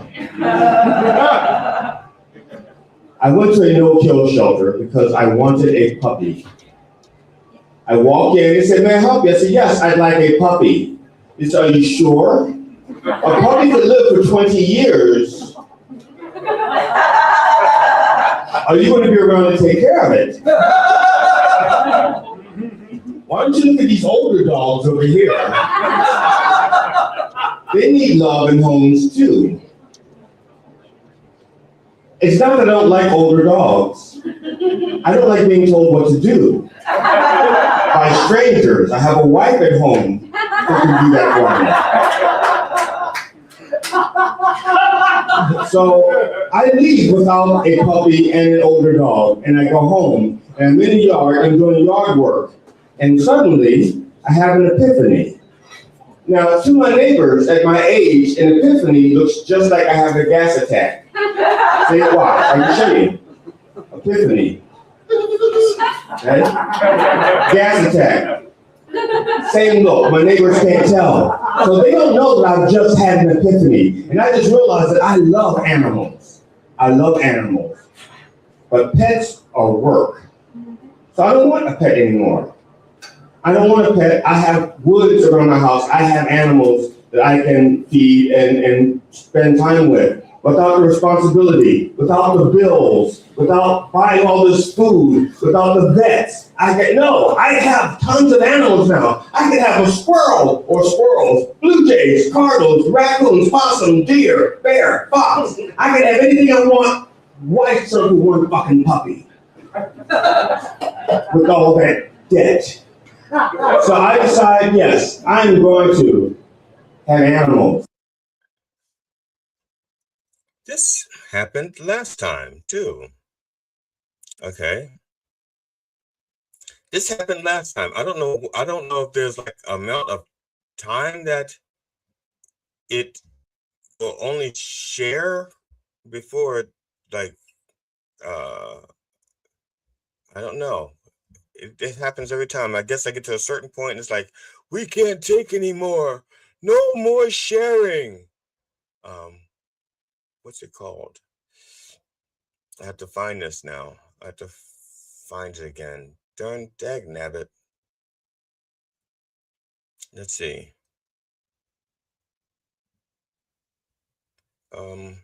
It's going to take me a second here because I have to remember where we put this every time. I am going to assume that it's in the files for when the show starts. And if that's the case, it would be under Mind Dog. And this is going to take me a little bit because I'm going to try to once I find it, I'm going to try to fast forward it to where we were. Let's see here. We were okay. All right. I think we're doing Evil Kitty. I'm just going to start a little bit into it. Well, fuck it. I'll just start from the beginning. And I apologize for the inconvenience. Because I don't know. As I said, I'm G.E. Fenderson, and I'm at that age now where people want to start making decisions for me because they think I'm too old to be responsible for my own life anymore. I went to a no-kill shelter because I wanted a puppy. I walked in and said, "May I help you?" I said, "Yes, I'd like a puppy." He said, "Are you sure? A puppy could live for 20 years. Are you going to be around to take care of it? Why don't you look at these older dogs over here? They need love and homes too." It's not that I don't like older dogs. I don't like being told what to do by strangers. I have a wife at home who can do that for me. So I leave without a puppy and an older dog, and I go home, and I'm in the yard, I'm doing yard work, and suddenly I have an epiphany. Now, to my neighbors at my age, an epiphany looks just like I have a gas attack. Say why? I can show you. Epiphany. Okay? Gas attack. Same look. My neighbors can't tell. So they don't know that I've just had an epiphany. And I just realized that I love animals. I love animals. But pets are work. So I don't want a pet anymore. I don't want a pet. I have woods around the house. I have animals that I can feed and spend time with without the responsibility, without the bills, without buying all this food, without the vets. I have tons of animals now. I can have a squirrel or squirrels, blue jays, cardinals, raccoons, possum, deer, bear, fox. I can have anything I want. Why circle one fucking puppy with all that debt? So I decide, yes, I'm going to have animals because they're cheaper. So I'm in Lowe's. I buy a couple of feeders, 3 feeders, some birdhouses, some bags of feed, some bags of dried corn, some bags of peanuts, some bags of nuts. I'm buying all this stuff. They say $200. Thank God I didn't get a puppy. $200. Okay, great. So I'm outside now, and I'm feeding all these animals, and I notice, oh my God, there's cats in the woods, and they're starving. So I said, well, aren't they predators? Why is there a skinny cat? They're predators. And I have bird feeders. They have a smorgasbord right there. All they have is work a little. But there's a skinny cat, and my wife goes, we can't let those cats starve. So now, what do we do? What you want me to do? She says, well, we need to take it to the vet. I said, but it's a stray cat. So I have a heart trap.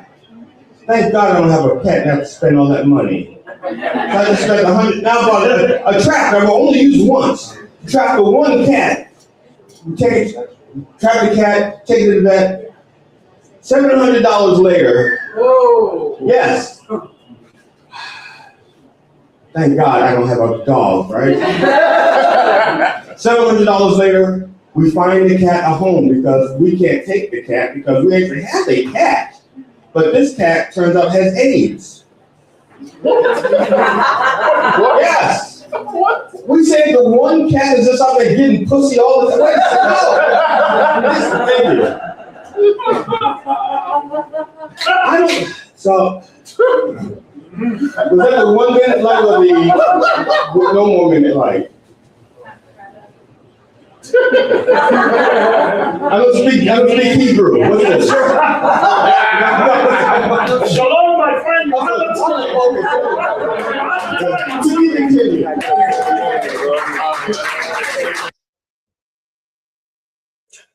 All right. What am I doing? Here we go. Yes, thank you. Thank you.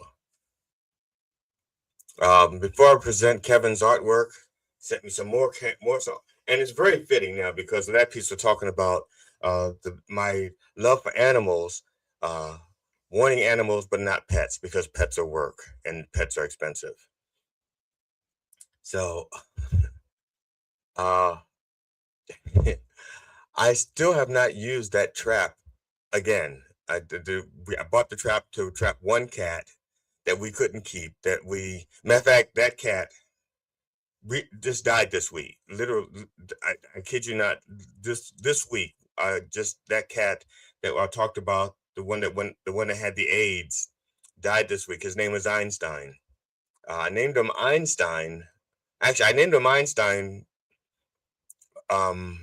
because even though I was putting the food in the woods, he figured out where I lived, and he would show up in my driveway looking for food. And I'd come home from work, and Einstein would be sitting in the driveway waiting for food. It's like, I know you're putting food out in the woods, but why, go to the woods when I can get it from the source? So I didn't want him eating near the house. So what I did was I would take the food, and he would follow me to the woods, and I put it down, and he got first dibs at what was out in the woods. And then he got to the point where he would show up, and he would follow me around. Now, at that time, we already had a cat. We had two cats. We had Muhammad Ali cat, and we had Lucky Cat Found in Woods. And Ali does not tolerate other animals very well. There's no gray area. There's friend or foe. And if you're foe, you're food. No foe food. But Ali, he tolerated Einstein. And Elsie tolerated Einstein. And that's the other thing. If Elsie were afraid of Einstein, Ali would have just gotten rid of him. But Elsie was okay with Einstein, and Ali was okay with Einstein. They just didn't go near Einstein. They stayed like 6 or 7 feet away from Einstein. They never bumped noses. They never did the traditional greetings like the butt sniffing or anything like that. So I don't know if they knew he had AIDS. But once I got to be around him more, I noticed that his eyes were like really watery and stuff. And I was worried about him. And so I reached out to my vet, and she says, well, I can't diagnose him over the phone. If you can trap him and bring him in, I can look at him. And I said, okay. So I went out, and she told me what trap to buy. So I went out and I bought a trap. I have a heart trap. She says it's humane, blah, blah, blah. And I said, okay. So I got the trap, set it up, blah, blah, blah, just like she said. That's a quote. And I put the food in. Einstein gets caught in the trap, and then he escapes from the trap. And I told her about it. She goes, now before I set it up, I did test the trap. I did make sure that once the trap was set, that it was, it locked. And I did that. I did test it. And so I set the trap up. Einstein gets caught in it. He panics, and then he stops. And then I'm watching him, because it takes me like a few minutes to get from where I am to where he is in the trap. Because I was giving it space so it wouldn't look suspicious. And I'm running over. And in the meantime, he's got his paw out. He's doing this, and he's out. Einstein escaped. And so I called my vet. I said, he got out. She said, you can't get out of that trap. I said, I watched him. He got out. And she goes, did it lock? I said, well, I know it locks. I tested it. And she goes, use my trap. My trap is broken in. Your trap was so brand new. Maybe it had like an intermittent glitch because it's not, broken in. It's not fully lubricated or something. I said, sure. So I get her trap and I set it up and we catch Einstein and we take Einstein in. And Einstein is, so we spent $700 on the vet bill at least. And then we didn't have, then we're trying to find a home for him. And so he was being boarded there. And eventually the vet took him in because she rescued cats with AIDS. She actually has a room full of cats with AIDS. Feline, what's HIV stand for? Human something for, I can't, whatever the HIV stands for with cats is FIV. Feline virus. So, but that's not what killed him. What killed him was he had a rupture in his sinus cavity. And once it went, he went.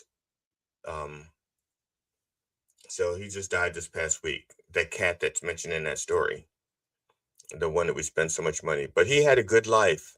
He's had years that he probably would not have had in nature.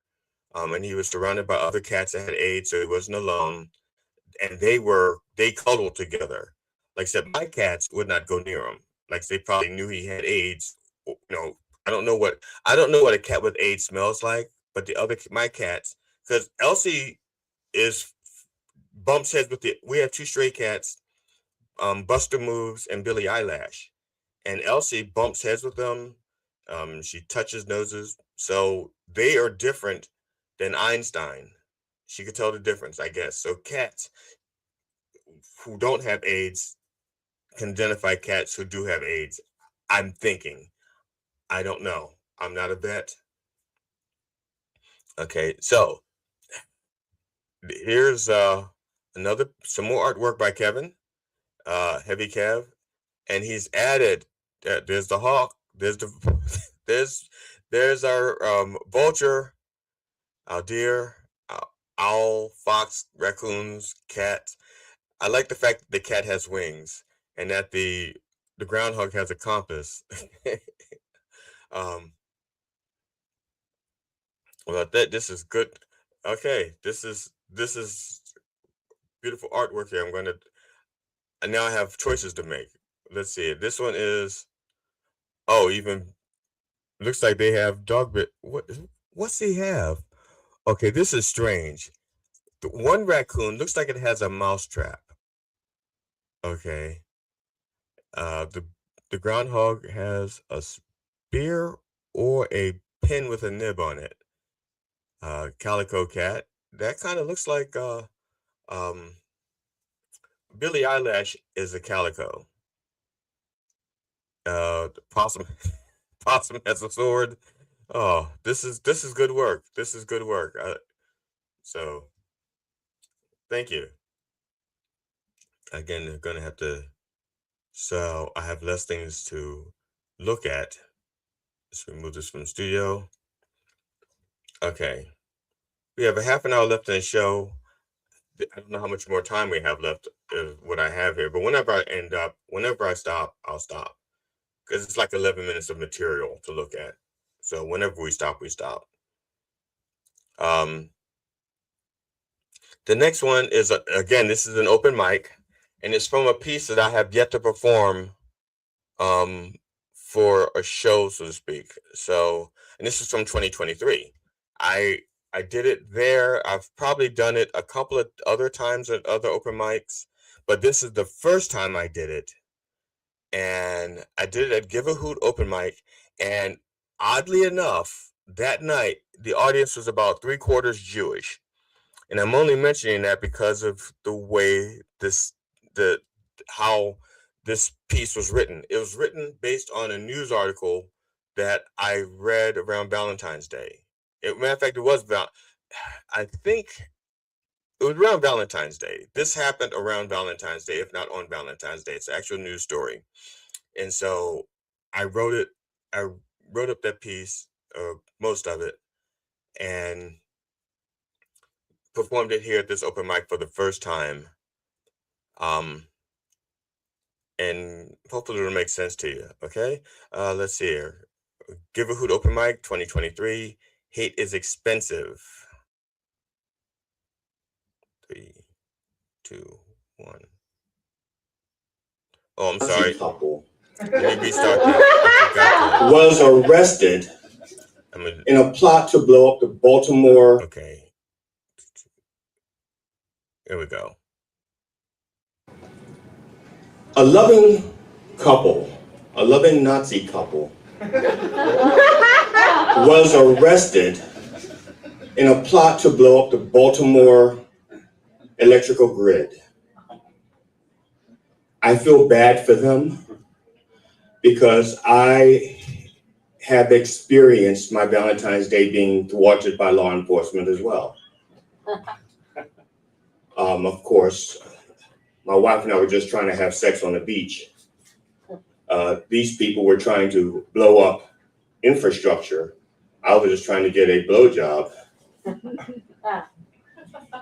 Thank you. What I don't understand is why people choose to be Nazis. I don't get it. I don't understand why would somebody want to be a Nazi. I don't get it. It's so much work. It is so much work to be a Nazi or a conspiracist. I mean, think about it. You have to come up with stereotypes, and then another, because your first stereotype is going to get shot down, and then you get to think of another stereotype and another stereotype. So I grew up with hearing that Jews had horns. Okay, they don't. Jews have tails. No. Oh, maybe the first 6 million did, but the rest of them, what about the rest? Okay, blacks are inferior. It's maybe not Jesse Owens. Blacks are inferior. Okay, maybe not Joe Louis. Blacks are inferior. Maybe not the NBA, NFL, MLB, BILF. Yeah, blacks, I'd like to. But it's a lot of work. I mean, and then once you shoot down all of the stereotypes, they still want to start a race war. Why? Wars are not cheap.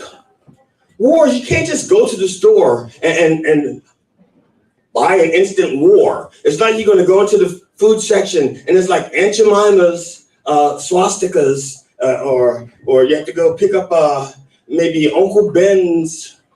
Don't tell me don't tell me what my next line is. I just wrote this today. Don't tell me. Uncle Ben's seditious rice. Thank you. Hangry Jack, complete hatred. Just add water. Sorry, water.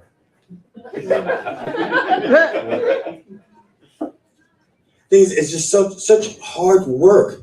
And like I said, wars are expensive. And just thinking, if you're going to start a war, you're going to need soldiers. Okay, to get soldiers, you have to recruit them. Okay, and to recruit them, you're going to need flyers and websites, which means an IT person. That's expensive. You're going to need marches. You have to hold marches to recruit people. That's expensive. You got to have permits, porta potties. Got to get your car repaired if you run over somebody. You have to, and then your insurance goes up, and then you need an attorney. Wars are expensive. I don't understand why somebody wants to go to the trouble of doing that. And then to be a conspiracist and a Nazi, you have to have a shelter.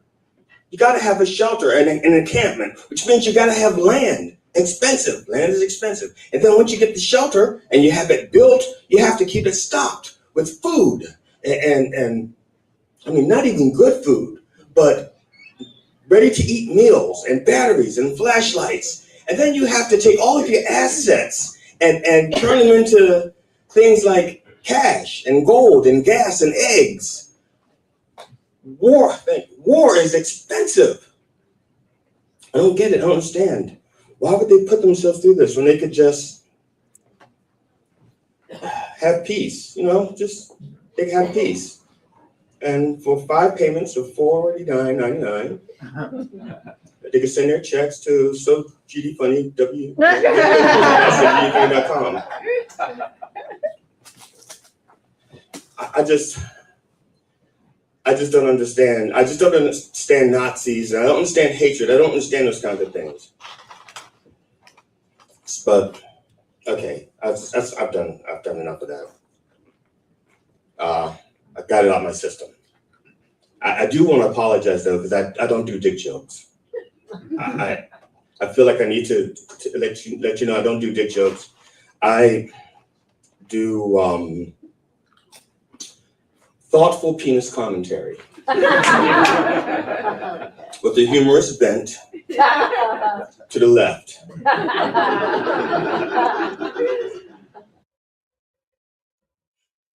All right.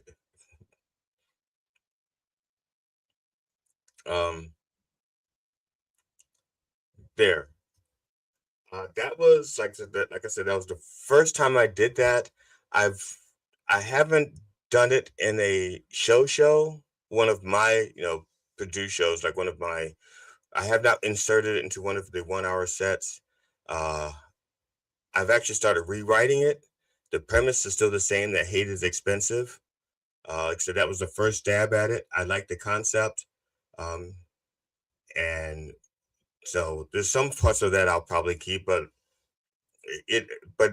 that was I wrote that specifically in reaction to something that I saw in the news, and now I want to make it more universal about hate being expensive.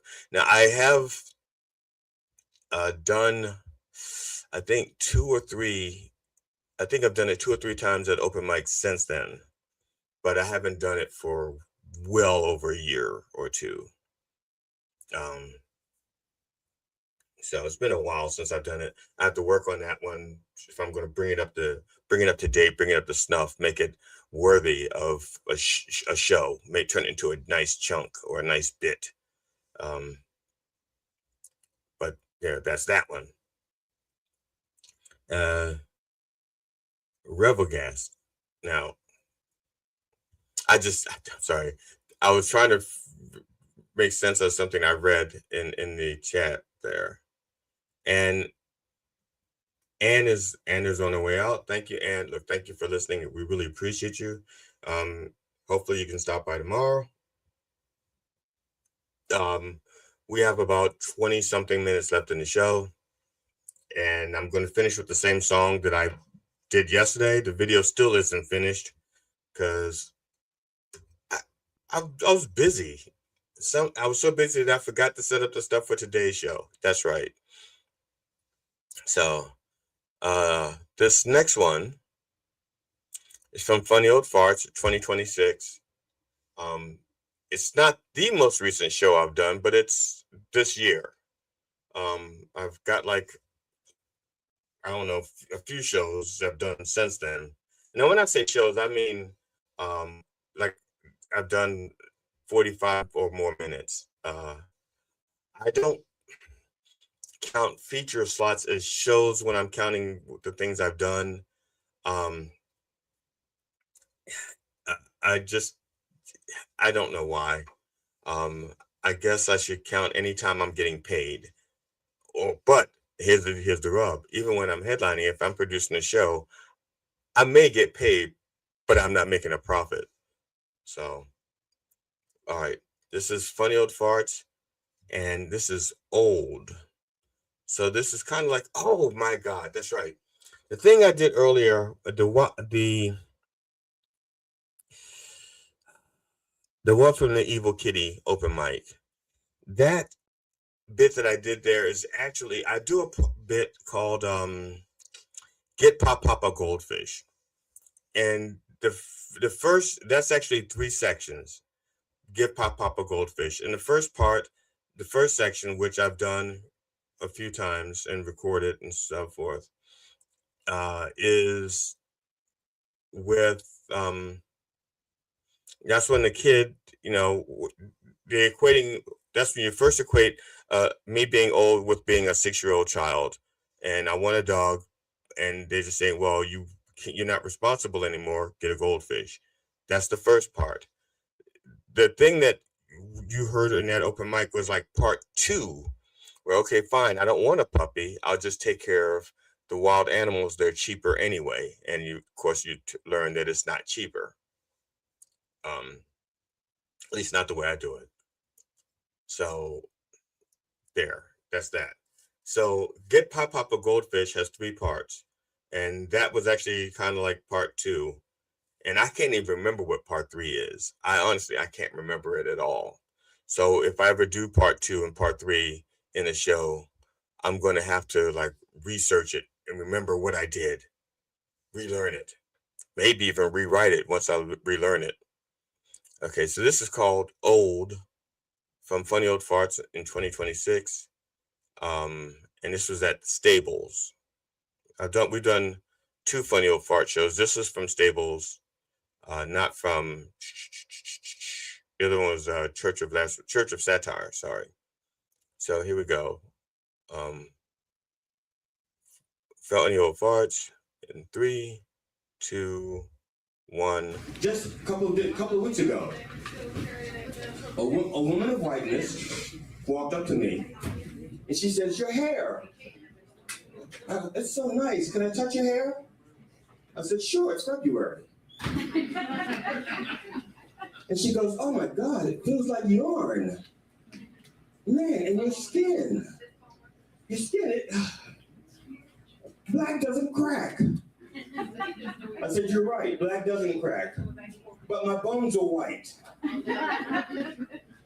And they are cracking all the fucking time. As a matter of fact, if you listen very carefully, you can hear those little crackers right now. Thank you.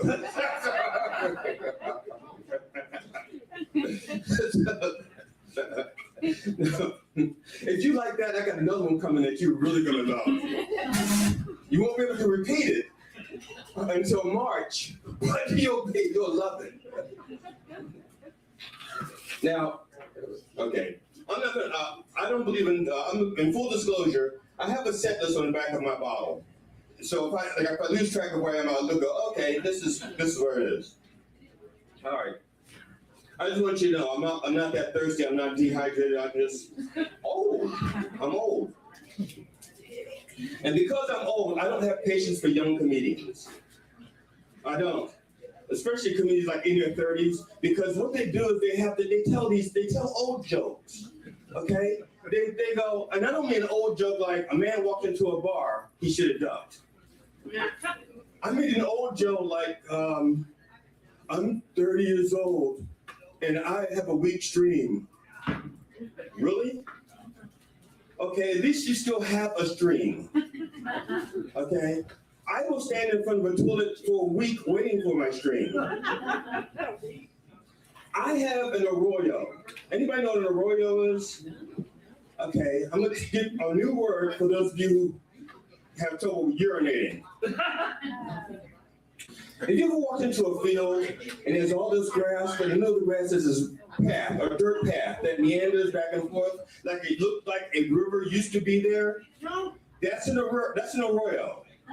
Now you know what that's called, and that's what I have. All dirt, no stream.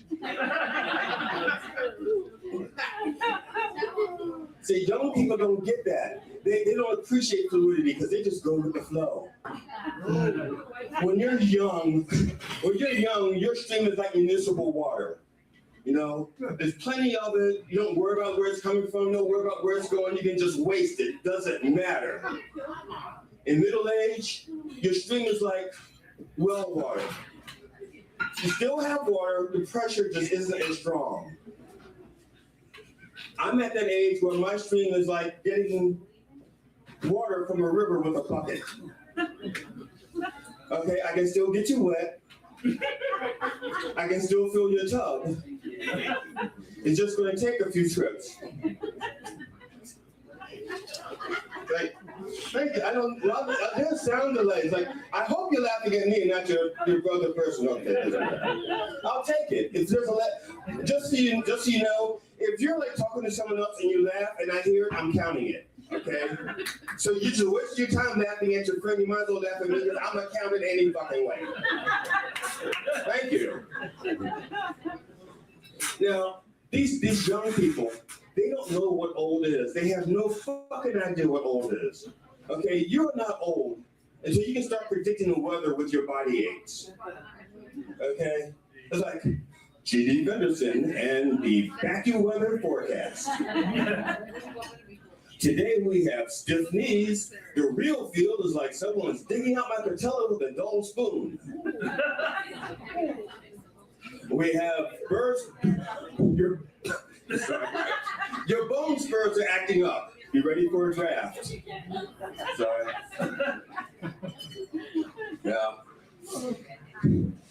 We have an accumulation of 2 feet of swelling. So, be prepared for hot, hazy, humid compression socks and sandals. You're not old until you run into a friend and both of you are surprised that the other one's still alive.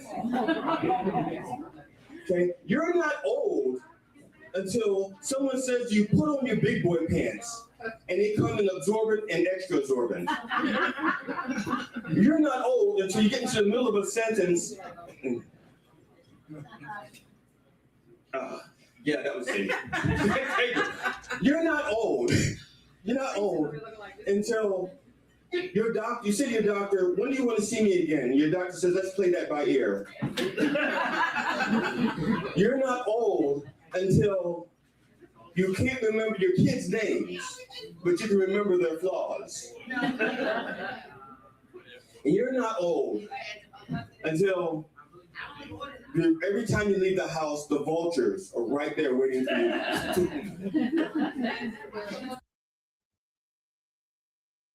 Okay, this time is for real. Now it's ended. That's the end. That's the last bit of it.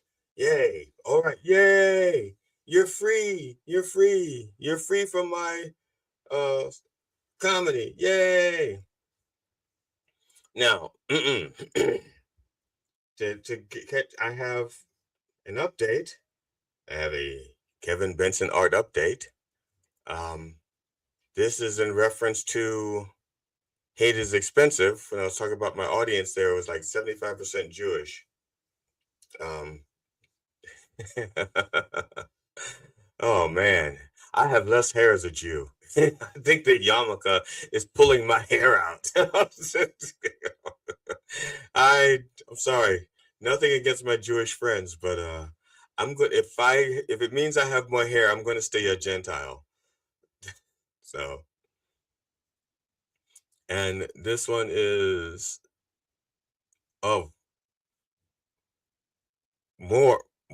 even more critters.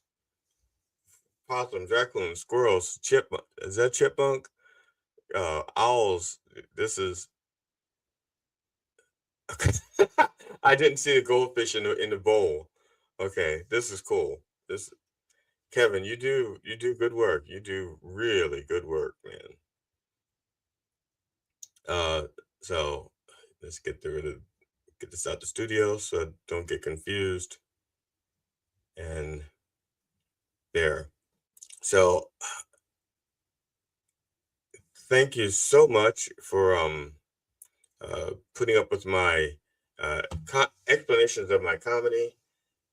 It's been a blast. Do it again next week, and hopefully I'll have the stream. I'll be better prepared as far as the stream, having a bucket set up. I won't be doing everything last minute like today. Man, like I said, I was so panicked. I've forgotten how to do stuff, and I didn't do it right.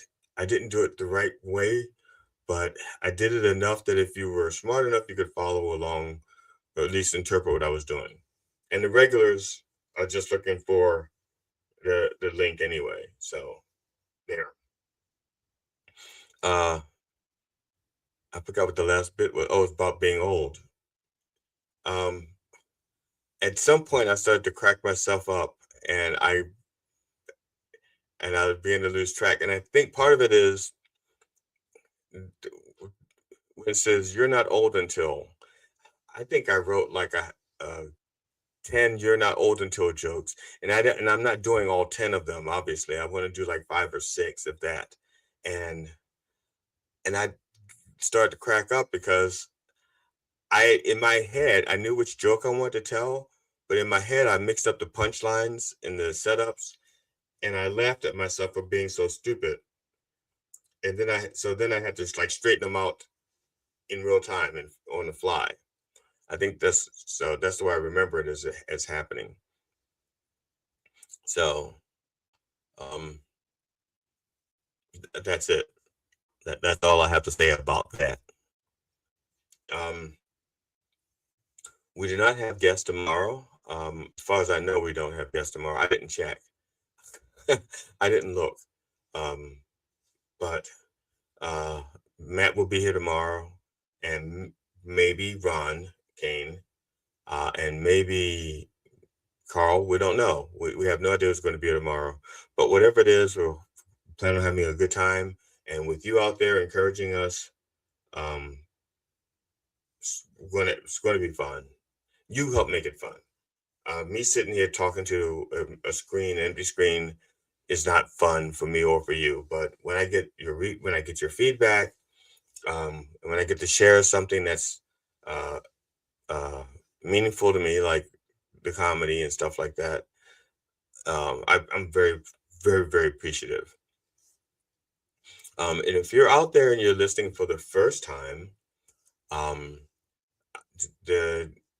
please check out the Dr. Reverend Jelly Roll on Facebook and on YouTube. Please like and subscribe on those. That we can keep track of. Basically, on his Sunday show is Church of Last Resort, and he does his little obituaries, and he does a feature called Looking for God in All the Wrong Places, where he looks at the lyrics, examines the lyrics of pop songs that have spiritual undertones. And this coming week, he's looking at the lyrics from Word on a Wing by David Bowie from 1976 Station to Station album, I believe. So please join us on Sunday 9 a.m. for that. Now, to take us out,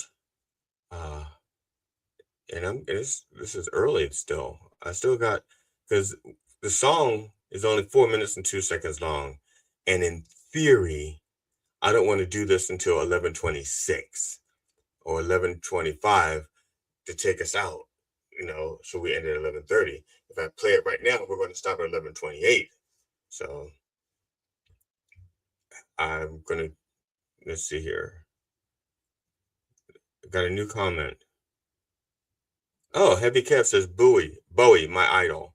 Now, of course, I don't know how to ask him this because he can't. I said, do you say Bowie or do you say Bowie? Okay, that's the question. Is it David Bowie or David Bowie? I've always said David Bowie because in Maryland, we have a little town called Bowie. And then there's also the Bowie knife. I can't remember David Bowie ever calling himself by his last name. Because someone would have to say, so David, is it Bowie or Bowie? And then he'd have to answer it. I don't remember ever hearing that. Now, of course, there's probably an interview out there somewhere where he says his last name, but he doesn't talk to himself in the third person. It's like, so Iman and Bowie were out having dinner. Iman was his wife. He was married to this a Somali model for a while. I don't know if and when they stayed together, for how long. I don't know that. I don't really pay attention to that kind of stuff. Now, David Bowie is one of my favorites also. And it's because he's an entertainer. He's not just a musician and a singer-songwriter. He's an entertainer. He puts on a show. Those are the people that I really like. I like the people that put on shows. Okay, those are the ones that, yeah, there are thousands and thousands of comedians out there, and a lot of them are really, really funny, and some of them can really make me laugh. But if I'm gonna watch you for an hour, I want a show. If I'm gonna watch you for an hour, you got to be more than just, because my brain needs more to keep me occupied. Because to be honest, a good 65 to 75% of the jokes I hear, I know the punchline before they get to it. Even if it's an original story of theirs, I know where they're going to go. And my wife says, well, how do you know where they're going to go? And I'll say like, oh, this is what they're going to say this next. And my wife says, how do you know? I said, because if I were a ranked amateur, that's what I would write. I would say to her that, and I would say, most people are lazy. That's the shortest distance to a punchline right there. Yeah. So, and I'm not saying I'm that different or that original. I do try to misdirect people on purpose, but not so much misdirection that they can't follow along what's going on. So there is. So check us out tomorrow, and again, please subscribe to the Reverend's Dr. Reverend Jelly Roll on Facebook and on YouTube. And I am noticing a lot more traffic paying attention to the news videos that I've been doing, that we've been doing, the headlines and punchlines. And it's all because of the new graphics created by Kevin Benson. That's it. And it's the same graphic that I've used for 2 days now, 2 days in a row. But I'm getting this 3 days in a row. And I'm getting the same type of traffic, the same upkick. It's like people are noticing, they're paying attention, and the views are up, the interactions are up, it's all increasing. It's all because of the new graphics. Thank you, Heavy Kev. I really, really appreciate the work you do. It's now I don't know if it's an addiction and you have to do it, and you just need a reason to do it. It doesn't matter to me. You're doing it, and it's good work, and I appreciate you. So thank you. So to take us out, this song is "This Must Be a Mistake." I don't remember when I wrote it. Probably 1990, 91. I know who I was with at the time. She broke up with me because I wasn't black enough. Yes, that is true. Yes, I know I told that joke, told that story on My Parents Meant Well in 2016. That's when I recorded, and that may have been the last time I did that joke.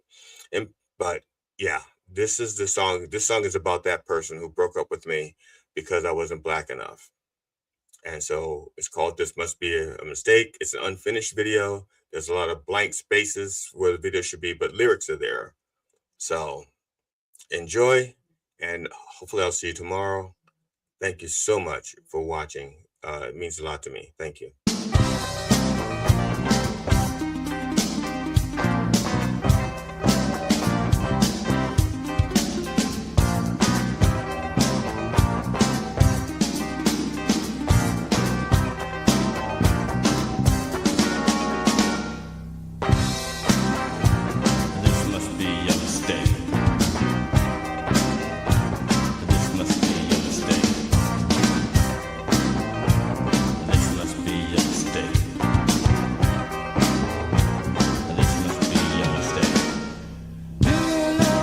This must be a mistake. Well, now on my weakness you're praying. This must be a mistake. Well, you say you don't want me to leave. This must be a mistake. Well, I just don't know what to believe. This must be a mistake.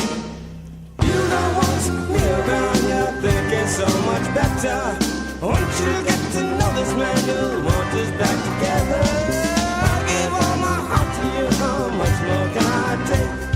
But you're wanting someone new, this must be a mistake. This must be a mistake.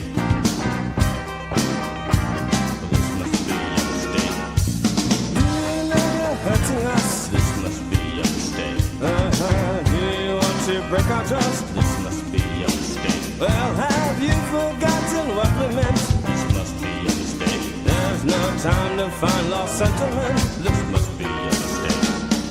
You don't want me around here thinking so much better. Once you get to know this man, you'll want us back together. I gave all my heart to you, how much more can I take? If you want then someone new, this must be a mistake. Think about this and me. This must be a mistake. Losing you would be obscene. This must be a mistake. Well, it's hard to make this quantum leap. This must be a mistake. Yeah, but what we sow is what we reap. This must be a mistake. You don't want me around here thinking so much better. Once you get to know this man, you'll want us back together. I gave all my heart to you, how much more can I take? If you want then someone new, this must be a mistake.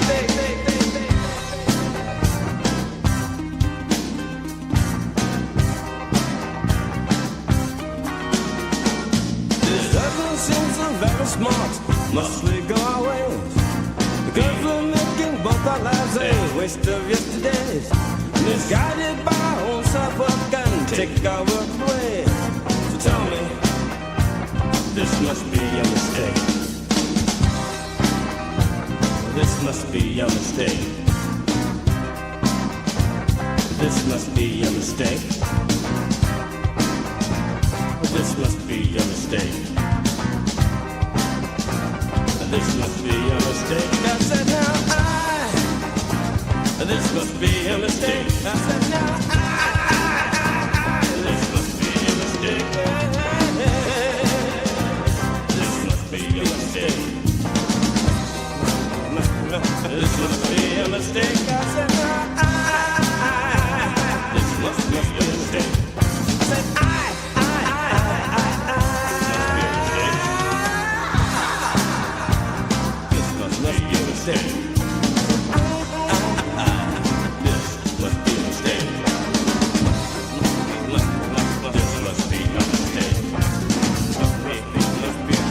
this must be a mistake. Be a mistake. You're right.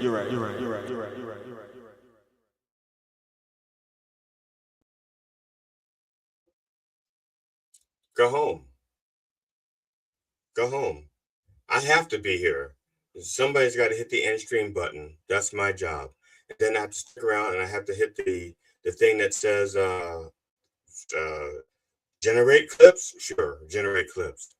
Although I don't know if anyone's going to use these clips because it's all about me. Me. So go. Enjoy yourself. Be safe. Wherever you are, be safe. And hopefully I'll see you tomorrow. Okay? Take care. Love you. Appreciate you. You mean a lot to me. So